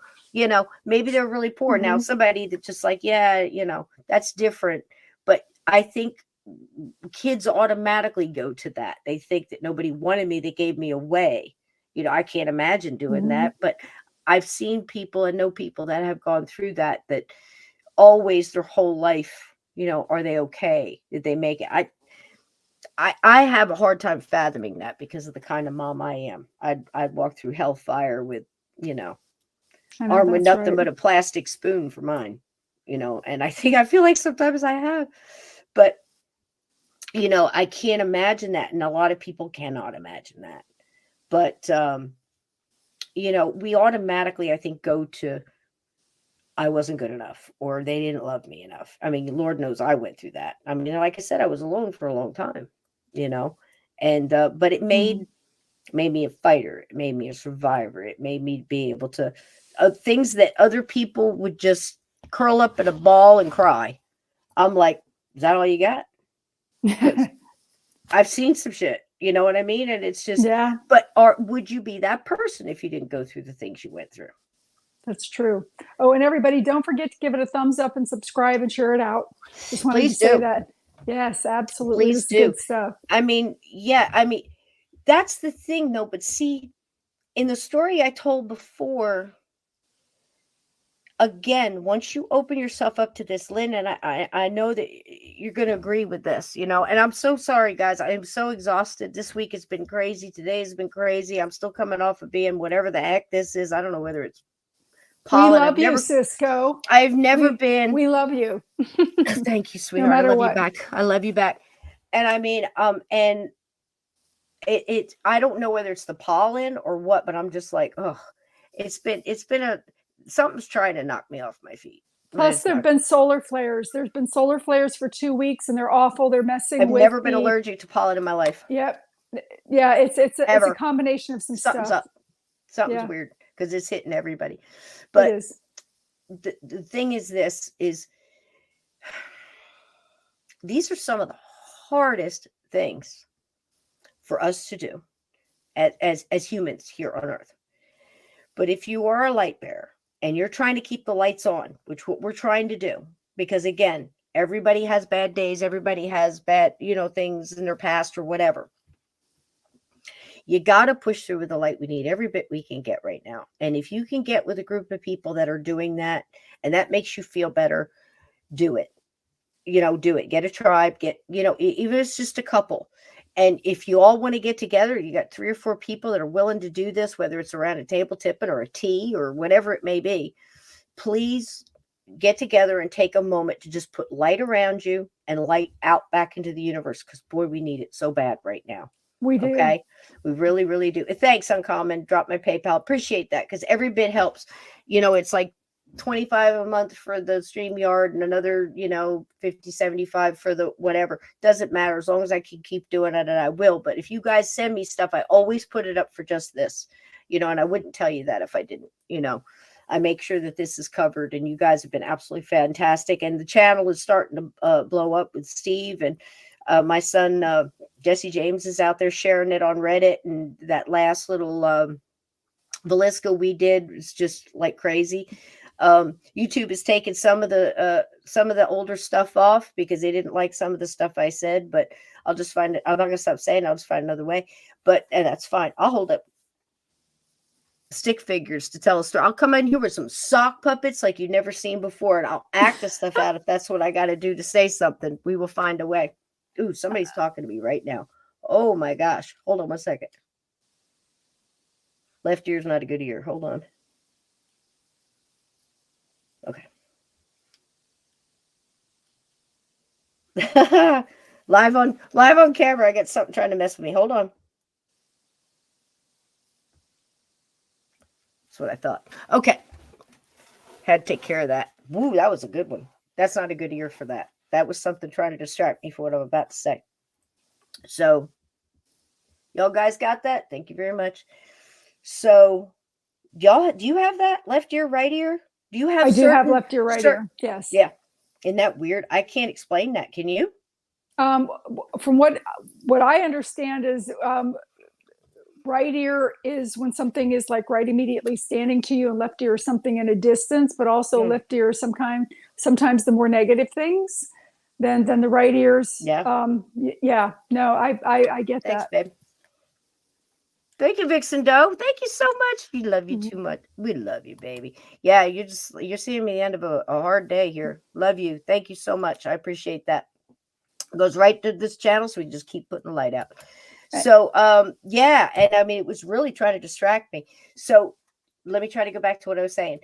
What was I saying? It worked. Ooh, son of a gun. What was I talking about? We were talking about let's see. It's go back, help me, zipped my mind too. Yeah. Something didn't want to be said. Chat will remember. Jump in, chat. Give me a line. Because somebody didn't want it said, so we have to. I can't even remember what I was talking about before. Wow. All of a sudden, yeah. Talk about brain. Yeah, YouTube cutting off sock puppets. I remember sock puppets getting the word out. Oh, thank you. Thank you, sweetheart. Jack got it. Get a tribe. So that's it. Yes, that's Thank right. you. Woo. No wonder they didn't want that told. That's powerful. So get a tribe. So again, I don't care if it's 2, 3 people get light. Yes, light around, light out. Thank you. Absolutely. You got to keep the light going because what that's going to do is recharge. So when when you get together with a couple of girls and you have whatever it may be, maybe you're down at the Starbucks or over at the Dunkin' Donuts or whatever it is where you sit down one way but you feel recharged getting up, whether it's something positive going around that table, you feel it. Now imagine if you do that with intent. Imagine if you get together with a couple of people and go, right now we're just going to sit and take a moment, we're going to recharge each other, hold hands, whatever little ritual you want to do, and just say, I give you light, and we can just throw the light around here, and you kind of create like this little, like a whirl, not so much a whirlpool, but it does wind up being that way sometimes, of this light and this love just going around. It's like a halo. Yeah, and it just creates a ring, and then you take that with you because now everybody's charge is going through. No wonder they didn't want it said. That's so powerful. And again, you guys don't have to agree on anything else. It's just a willingness to do that part, and then you're going to start seeing people where they want to do something like Okay, well, did you see Mary Sue? Did you see that dress? The cleavage on that thing, or that she's trying to get with Jimmy Joe John over here, or Jimmy Joe John's doing this to Cammy, whatever these people are. When they stop the gossip, stop the drama, and just say, wait a minute, that's something trying to tear up what we just did. Because when you start feeling better about making other people feel bad or putting other people down, that's a negativity that's trying to steal that. Just try to keep that circle of light going as much as you can and say, can you tell me one good thing that happened this week that you just really, I don't care if they dropped the new season of, whatever it may be, and that made you happy, or the new book came out, or you heard a song that you hadn't heard in 45 years or something else, and it took you back for a moment. Share that, a couple of positive things around the table, because when you get together, the opposite happens when you get together and you start that gossipy thing, or that Yes, it does. shitty thing, or that same thing happens, and now you're creating a whole different circle of something else. You know, Hmm. you know what I mean? So do Yep. that. Get a tribe and try to do that. And if you're stuck somewhere and you can't get out, then use the social media that you have to. The less cesspool, the better. But try to do something, even if it's like a Facebook Messenger group where everybody's just giving a positive thing. Like, I love the color of your purple shirt tonight. You look absolutely Thank gorgeous. Your you. kitchen is so freaking clean, and absolutely, whatever. Find some nice things to say. Have you ever been at work, Lynn, and everybody is just really, like, somebody's really bugging the heck out of you because they just get like try to start to get under your skin or whatever? Hmm. Step back a minute and look at them and see if you can find one nice thing to say about. I told somebody I worked with the other day, I give a shit about her ankles, but the pants she was wearing, and her the way of the silhouette. I noticed that the pants looked really, it was one of those leggings, and she was one that can wear those, and it had the little kind of sexy little finish at the bottom. I thought it was pretty. And I said, girl, you got some really pretty ankles there. I'm sure your husband's really proud of you. And I walked by. Everything stopped. All the negativity for that day just stopped. She found it so hard to be, eventually she got back to herself. But for a little while, that little bit, you know, it helped her, and it changed the atmosphere around it. Have you had that experience where you really had to dig down and find something, but you found something, you said it? Did it, you know what I Yes. mean? Yes, yes, yes. As a matter of fact, I came across a homeless lady in McDonald's, Uh-huh. and I actually I wanted to pay for her food, and she had such beautiful blue eyes. And I told her, I said, "You have the most magnificent, beautiful blue eyes." And she says, "Oh, she was so touched by that that she almost started to cry." So I asked her if I could hug her, and she Mm-hmm. let me hug her. So I did hug her, and it was just I got more from that than she did. So and Yeah. she's like, I haven't been hugged in years, type thing, and it's just a And look them in the beautiful beautiful eyes when you thing. talk to them. Yeah, Hmm. that was the big Exactly. thing. At any time, if I, volunteering for different things, or soup kitchen, whatever Hmm. it may be, the main thing is look into their eyes. My son, my oldest, used to be in something called the Explorers. I don't know if you guys know what that is, but it's kind of like it's almost like a Cub Scouts for cops, Boy like, Scout kind of thing. Boy Hmm. Scout kind of thing. But you're working your way up to get into law enforcement, which is what he wanted to do up until a certain age. He was very serious about it, and they used to go and visit the nursing homes, to visit Hmm. and spend time. And every week they would go. There was this lovely lady who had, all she had was an album with pictures of these cats she had had through her life. She had spent most of her life alone. She had these cats, so it would be like the cat in the sink, the cat in the, doing all different things. And this was her picture of Hmm. her with the cat and a couple of her neighbors and stuff like that. And every week she'd tell the same stories and the same thing. And every week he would sit down next to her and act like it was the first time he ever saw him. He said, Mom, Oh. she would light up when she saw me coming through the room. And he loved to go and talk to the World War II vets and stuff. And he knew what all the little things were. Like one guy had, if you ever saw Longest Day, they describe how, there was a lot of mistakes here and there, little things that really made a difference. And one of the things was this little clicker. It was kind of what we used to call as a kid a cricket, and you would squeeze it. It would go click, click, click, click, click, click. It was a little sound thing. Well, they Mhm. did that. They gave that to soldiers that they parachuters that they dropped on D-Day. And that's how they were supposed to find each other, because you don't know where you're dropping, in the dark, covert mission. And that's how they were going to find each other. So they do this little click, click, click, click, and so Mhm. they didn't have to speak. Well, the bad thing was it's the same sound that the weapons would make that the enemy had. And he clicked, the other guy clicked, and the next thing you know, they were getting shot. So, I mean, it was just little things like that, man, and he knew it. And when that guy pulled out, he said, I bet you don't know what that is. And he click, and he told that story. And that Mhm. guy just lit up. So again, talk to people, look them in the eye, and try to understand why these people might be in your life, whether it's your mom or your dad, and you might not have been a good experience. You guys understand now that that's the thing you got to do. Like I told Jim, the hardest thing she's going to do, I said, go back, take like 3 salt baths. I want you to put rose petals in it if you can, some French lavender, which I think is, English is really good for a lot of things too, but for this, the French lavender, or any lavender, but French is the best for this. It seems to hit something. I don't know what it is, but you put that in the bath water and you just breathe it out and say, you know what? I'm stronger because of you. You made Mhm. me smarter. I didn't trust some people. I took an extra second chance to, be a little careful because of, being deceived before. I didn't want to be deceived again, that kind of thing. Yep, that's right, Ted. And, these kind of things. At first, you might not have a lot of nice things to say. You got to really dig, like the girl with the ankles. Mhm. But it made a difference to her. And she was a person that had no idea what I was doing, Mhm. you know, and I wasn't tricking her. She had nice ankles. I mean, I'm not an ankle person, but you get what I'm saying? I Yes. was just trying to find something nice to say about this person, Mhm. you know, and if you can do that for the dead in your life too, it's going to make a difference. Both our moms came back and said so.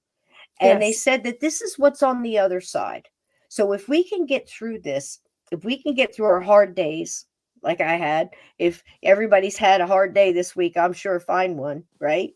Things didn't go quite the way you thought, and you had to struggle through, or you got a lousy job, or the bills are too much, or this is that.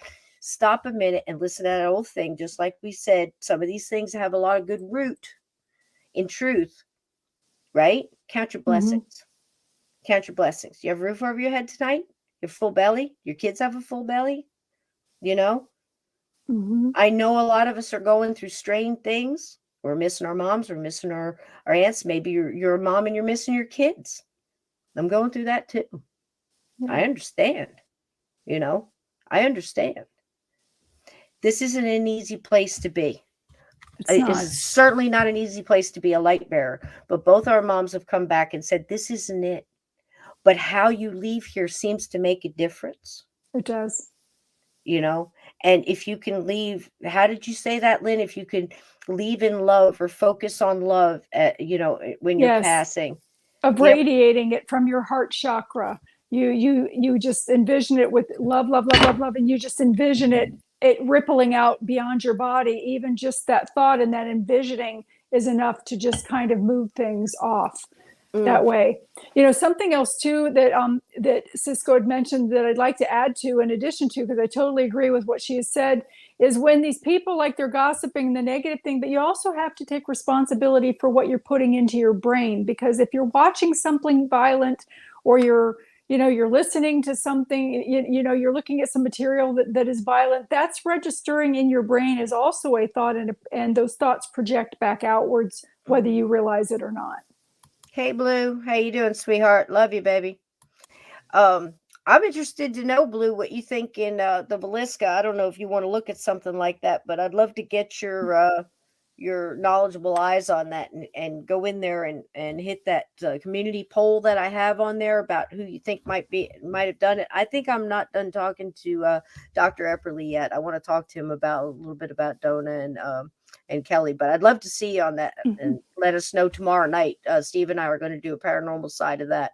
Oh, are you? Oh, good. Yeah, I want to see that. yeah. I That's the whole reason I did the whole show. I wanted to give all the facts out, and then I wanted to try to help some paranormal investigators because we got to do something about all this churning up energies that doesn't need to be. And if you Mhm. really care about these kids, we can do something to help them.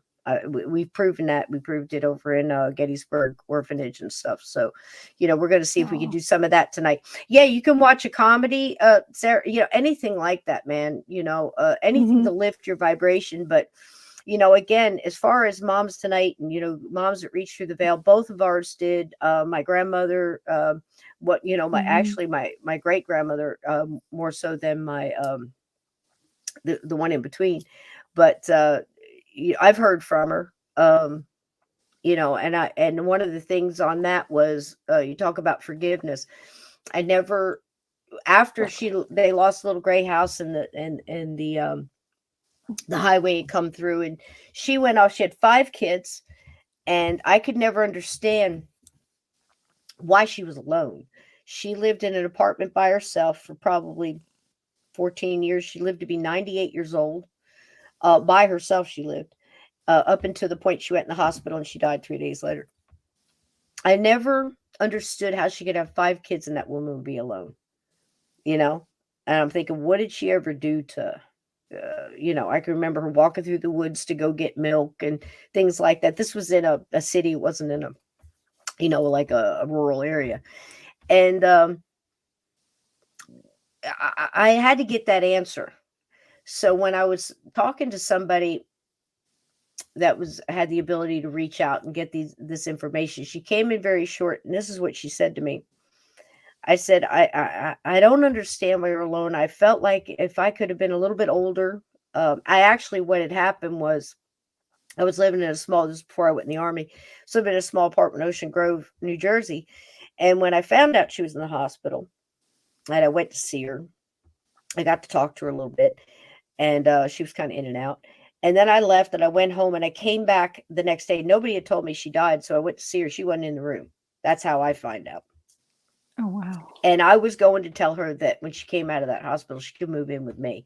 Here I was with nothing. And isn't it always the person who has nothing that offers, the most? And again, that's just the kind of people we are. But I never got to do it. I wanted her to know that she wasn't going to be alone anymore. She'd come live with me, that I loved her. And she had been gone. So this whole time, I'm, decades I'm carrying this, and finally got to reach out. Of course, I talked to her like we're telling you to talk to him now, but I never got anything back, no confirmation she heard me and feel it. And so I went and conversation, talked to her, and this is what she said. She said, "Don't worry about any of that." She said, "I'm proud of you, and I've watched everything you've done." And I'm like, "Well, Mm. kind of let me know. And she said, I said, "But I'm so sorry. I don't get that. It's ate at me all my life that you were alone for so long." She goes, this is what she said. "It was my journey. It was something I had to go through. I chose it. I know that now.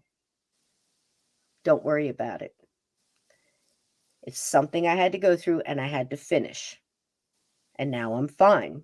And I love you and I'm proud of you." Wow. That's why. Journey through the gate. I love you, Grandma. Happy Mother's Day. Enjoy the journey. No matter how rough it could be, there's something in there that's just for you to learn, for you to change. And the bumps always make us be stronger, be more cautious about the second step, but don't always be cautious. Learn to run, learn to enjoy, and thank the people that brought you through, even if they're shitty. Because, Yeah. baby, you're here. Be the best you can be and keep your lights on. Lynn, how do you want to finish up, darling? Woohoo! Woohoo! I just wanted to, if I can make mention of I've got the Absolutely. Your name. wonderful Okay. books. I actually have, well, of course, there's Omnipresent, the first book, which is about the haunted house that I never moved into. And then from there are 2 more books. I've got Omnipresent, What Happened Next, and then Omnipresent 111 Becca Dawn Drive, which will be coming out the end of June, which is the Nice. 3rd part of the 5-part series. I have Colors of Heaven that is also out if anybody's interested in it. And I also have the book, The Gap, which is a book that's nothing to do with paranormal anything, but two counts. It's a great gift for preteen and It is stuff like that, isn't it? Yes, there you go for graduating. Well, preteen, teenager, and even young adult. I mean, I've had some parents read this that they had no clue this. Wow. Some of the stuff that I stated in there was even possible. So, they're like, "Hey, I learned a lot from your book." Because I recommend that parents read it first to make sure that it's appropriate for their child, because it is not candy coated. Me, I'm straightforward, and I serve it up out there that way. So, yeah, definitely. Wait, keep talking. Tell them also about your podcast. I need to go get a picture of my mom. My son just reminded me of that. Give me just a sec. I'll be right. Will do. That's fine. Also, I have a podcast on Tuesday nights at 8:00 Eastern time, 7:00 Central time, called Synchronicity, the next level paranormal. I'm sorry. And I've got guests coming on that. I'm going to be having Cisco come on that. I've been trying to schedule her, but I know she's been busy. So definitely please come and watch that. And also remember to like and subscribe here for this show, and to share it out. But I would love for you to come and see. But just to go back to the Gap book, it talks about everything from going out on your first date, what it's like, what to expect, how to prepare for it, and make sure that you don't wear stinky sneakers. Because nobody wants, I don't care how good looking you are, if you've got stinky sneakers, you're not attractive. So, and it talks about what to do, a condom breaks, but it also sets boundaries for people about, the word that I probably can't say on here that starts with an S and ends in an X, but it just does it have an E in the middle? Yes, it does. Just because it talks about what to do with a condom break does not say that it's encouraging that they have that type of a relationship. If they have one break. Right. But it does put boundaries of how to respect your body, and how to say no if you're not ready. And how to say, and also how to communicate other things. Somebody comes up, wants to borrow $20, and you give them $20, they don't pay you back. Oh, let's see Mama. Oh, she's beautiful. Yeah, you do favor her. That's Look at it. It's like a cookie cut. Oh my gosh, she's beautiful. That made Santa's day right there. Look at that. Yes. Look at that. Peggy Murdoch, we love you, darling. Boy, what I miss Peggy. Oh God. Thank you for bringing us Cisco, Miss Peggy. But what a wonderful. Here's one. I got one picture of my Nan. Now that's my pop. That sporty fella right there in the stripes. That's my That's my pop. He's the one that built the house. Oh wow. And the lady next to him is my grandma Winetta, and then my mom. And that's my aunt, and then my Uncle John kind of off on the side. So your mom's the one standing in the middle. In the middle with my cousin in front of her. They were at Lake George, and then my sisters, and the two dark-headed ones in the front, and that's my sister with her tongue sticking out, Barb, and that's Lynn. Now Lynn is crossed over, and my mom. And my final story, real quick, I'm going to tell you guys. Lynn, did you get to? I'm sorry, I didn't hear. Did you get to tell about the podcast? I did, and also please go over there and subscribe to that. Yeah, and I also definitely advertise you on mine, and I'm telling them that I'm trying to get you scheduled on my show, but I know you've been busy lately. Did you move tonight? It's Tuesday night still, and it's still at the same time that it was before. It's just that I'm on there by myself, so I want to be able to get Cisco on there with me as well. Definitely, but I know we talked with the holidays and with the show that you were doing. Also, I'm still here on the last Sunday of the month, whenever that spot is open. So please definitely come and watch. And Sundays are get a free ebook days for anybody that donates money over a certain amount for Cisco's show on the 30th. There you go. Just keep in mind. So come on in, bring your friends. You want two birds, one stone in a book. Yeah, well, and not only that, but you can choose from any of the four, or you can choose for the one coming out in June, and you'll even get it before it's out to the public. So, let me know. So definitely. Yes, the last Sunday of every month. She's so beautiful. You. Oh, thank you so much. Blue likes you in blue, I believe. I think royal blue, he says, is your color. Oh, so, thank you. Thank you so much. She's royal purple tonight for moms. But I was, my mom, and your mom, and so many things. She hasn't come over and told me, so much of different things, like, and we're gonna have Lynn back on. We need to finish. We need to go over, like, about the Akashic records and some of the other Yes, things that go on over there. But again, learning what goes on over there also helps us here, because I think it's easier to take some of the really, negative things that happen in our life, or things that really, like, try your heart, like, and it gives us strength. Like, I believe that, it and does. Edna And said, hope. counting your blessings get you through. It's like, man, I might not have, my car might be broke down, but by gosh, I got a warm bed tonight, or such and such. All these things are going to happen. We're just meant to get through it. But I think, um with the genes that are going through us, through our parents, especially our moms, um one of the big things is to understand that I've been hearing a lot about these superstitions. I think Steve brought it up about trauma when you're pregnant can affect the child.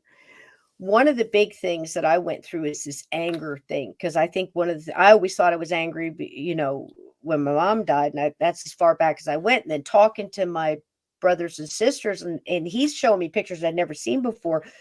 I mean, just as a little kid, I was just always, like, I knew what the world could do, and I didn't trust anything. I went from this, like I was always making a fist, with my whole soul and everything. And I was wondering Mhm. what was going on. And I finally got an energy coach, or somebody that could look in there and go, what was going on? She goes, wait a minute, whoa, wait a minute, this is anger. Wow. I was getting a lot about that. And it was quick. And I thought, okay, well, maybe it's from my dad's side, maybe, whatever. I know my mom had a temper, but not like that. She said, it doesn't belong to you. So what do you mean it doesn't belong to me? Had it all my life. What's going on? Because I can go from 0 to 60 in no time. I'll give you the shirt off my back, but man, she said, what happened to your mother when she was pregnant with you? Did she go Yes, through it's a any kind of stamp. trauma? Hmm. And I'm like, well, we could talk. She was 100% correct, did not know me from anywhere. She said, honey, that's not yours. It belongs to your mom. So here's Hmm. the deal. Those things can pass over too. She had every right to be. I mean, I'm not blaming her, believe me. I'm Hmm. saying the things that were going on around her, that environment. So that does affect, It's the stamps. child. Of Yes. course, they're going to pick it up. So how do Hmm. you re-affect that?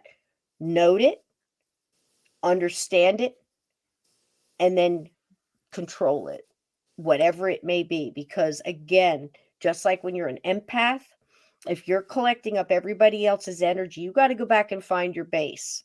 Do you Hmm. see what I'm saying? Not only was it from her, but it was from my past lives, and being a warrior, being a soldier, being always fighting. I was always fighting, like, the front lines. I mean, again, we've talked about that in other shows, of all this, like, past life memories when I was a kid. It all goes together. When you can focus something and you can understand the seed of where that grew, you can better control it and go, wait a minute, that's not mine. That's not my feelings. This is my base. When you get that base, you understand that, if you start in love, you can pretty much control and get anything out of your life. So everybody in here tonight that was talking about, of course, having feelings one way or another, we're not telling you to forgive the people that did you wrong, as far as it was okay. Of course, it wasn't okay, No. Yeah. but it happened. And if you understand the 40,000-foot view of why we're here on this earth, you can kind of let it go. And maybe you can be okay with it. That happened to me, but now I'm a warrior bitch. Or, yes, but it made me a better Woohoo. mother. Or, yes, Hmm. but it made me better at my discernment and understanding to, not everything that glitters is gold, or whatever it may be. Because you are who you are because of your journey. And like my Nana said, my Winetta, she's one more time, my sweetie. There you are, love. You're not alone anymore, are you? The best thing was this one and this one. In Hmm. life, they had a falling out. Lynn I had to sing over her. She was dying. I was very sick, and I got a ride to where she was. I had to go from Alabama to Florida. When I got there, she was already in a coma, but I knew she could hear me. And I knew that she had been told, because of how she lived her life, that she was unwanted and she was garbage from Oh. the world, from the world. My mom and her had a misunderstanding back in like 1964. My mom had tried to look for her whole life. Anywhere we moved, she would put ads in the paper. Lynn, I love you. Phone home, phone me, and put her number. You know, Hmm. she tried constantly to find her. They didn't connect in life. My main thing was to not leave my sister's soul until I could walk her across. I could feel her going, no, I'm not going over. No, I'm not crossing. No, and I'm like, yeah, you are. Because we're not leaving until you turn around. Mom loves you. There's nothing but love in the light. Don't you do this. I'm not going to leave you in this darkness. I mean, I'm talking in my head and I'm singing native songs and putting vibrations out there. I could see her in my mind's eye where she lifted her head and she walked. And I believe that sometimes people in a coma, when they're close to death like that, they're kind of little both on both sides. They are. I had to leave it in faith. I had to leave it in faith. I said, you don't understand. Everything's changed over there. None of that's going to exist. You're going to be fine. Go into the light. 7 years later, 8 years later, I'm with a medium and we're all talking. We're in a group and my mom had come through a couple of times. So there was that path. And I Hmm. said, wait, I got to ask. I need to know. And I didn't even ask the question. And the medium looks at me and she says, your sister's there. She's with her mom. She's with your mom. And she says, everything is fine. They're both hugging and laughing at each other. I said, I told you. Yes. So understand what we do here, what we say here, we think here. It all has repercussions. So, It guys, does. you go out tonight, count your blessings. Happy Mother's Day to you if you're a mother. I honor you. I love you, Lynn. I Um, love you. Love everybody. just be the best Yeah. you can be and enjoy the journey. Thank you, Lynn, for another wonderful show. I love you, sweetheart. Oh, thank you. I'll see you soon. And please go, yes, and please, please, please, come back on. Yeah, you're coming right back. You're pretty. I don't even know what date it is at this point. Well, I'll get it together. at the weekend after this one. Right, right. So the last Sunday of the month. And let's get So, together and talk about what's on the other side. And we'll talk a little bit more. And okay. Lynn and I don't say too much because when she says this, I wanted to save that whole thing for what the things that she's saying to me are connected with little pieces that I've Hmm. gathered together too. And I And like vice that to be versa. live. Absolutely. And you guys are getting that real time. And I think it's so important. I love y'all for taking a part of this. Me too. The Thank you. nature of monkey is irresistible. Yes. Okay, Sapphire. That should be a t-shirt and maybe have a banana on it as well. I love you all so much. Thank you for all your input tonight. Again, please, for anybody who's suffering, be it furry love or something else, Hmm. we send you love and energy and light. Find a tribe. You found it here. See y'all here tomorrow night. Steve Stockton will be with us. We're going to talk a little bit, finish up the Hopefulniska thing and talking about paranormal. Get your input on that too. I love you, sweetie. Thank you for doing this on Mother's Day night. Thank Good you. night, sweetheart. Good a night. little music on the way out. Say good night, everybody. Good Bye-bye, night, darling. everybody. Happy Love Mother's you. Day. Bye-bye. Happy Mother's Day. Bye-bye.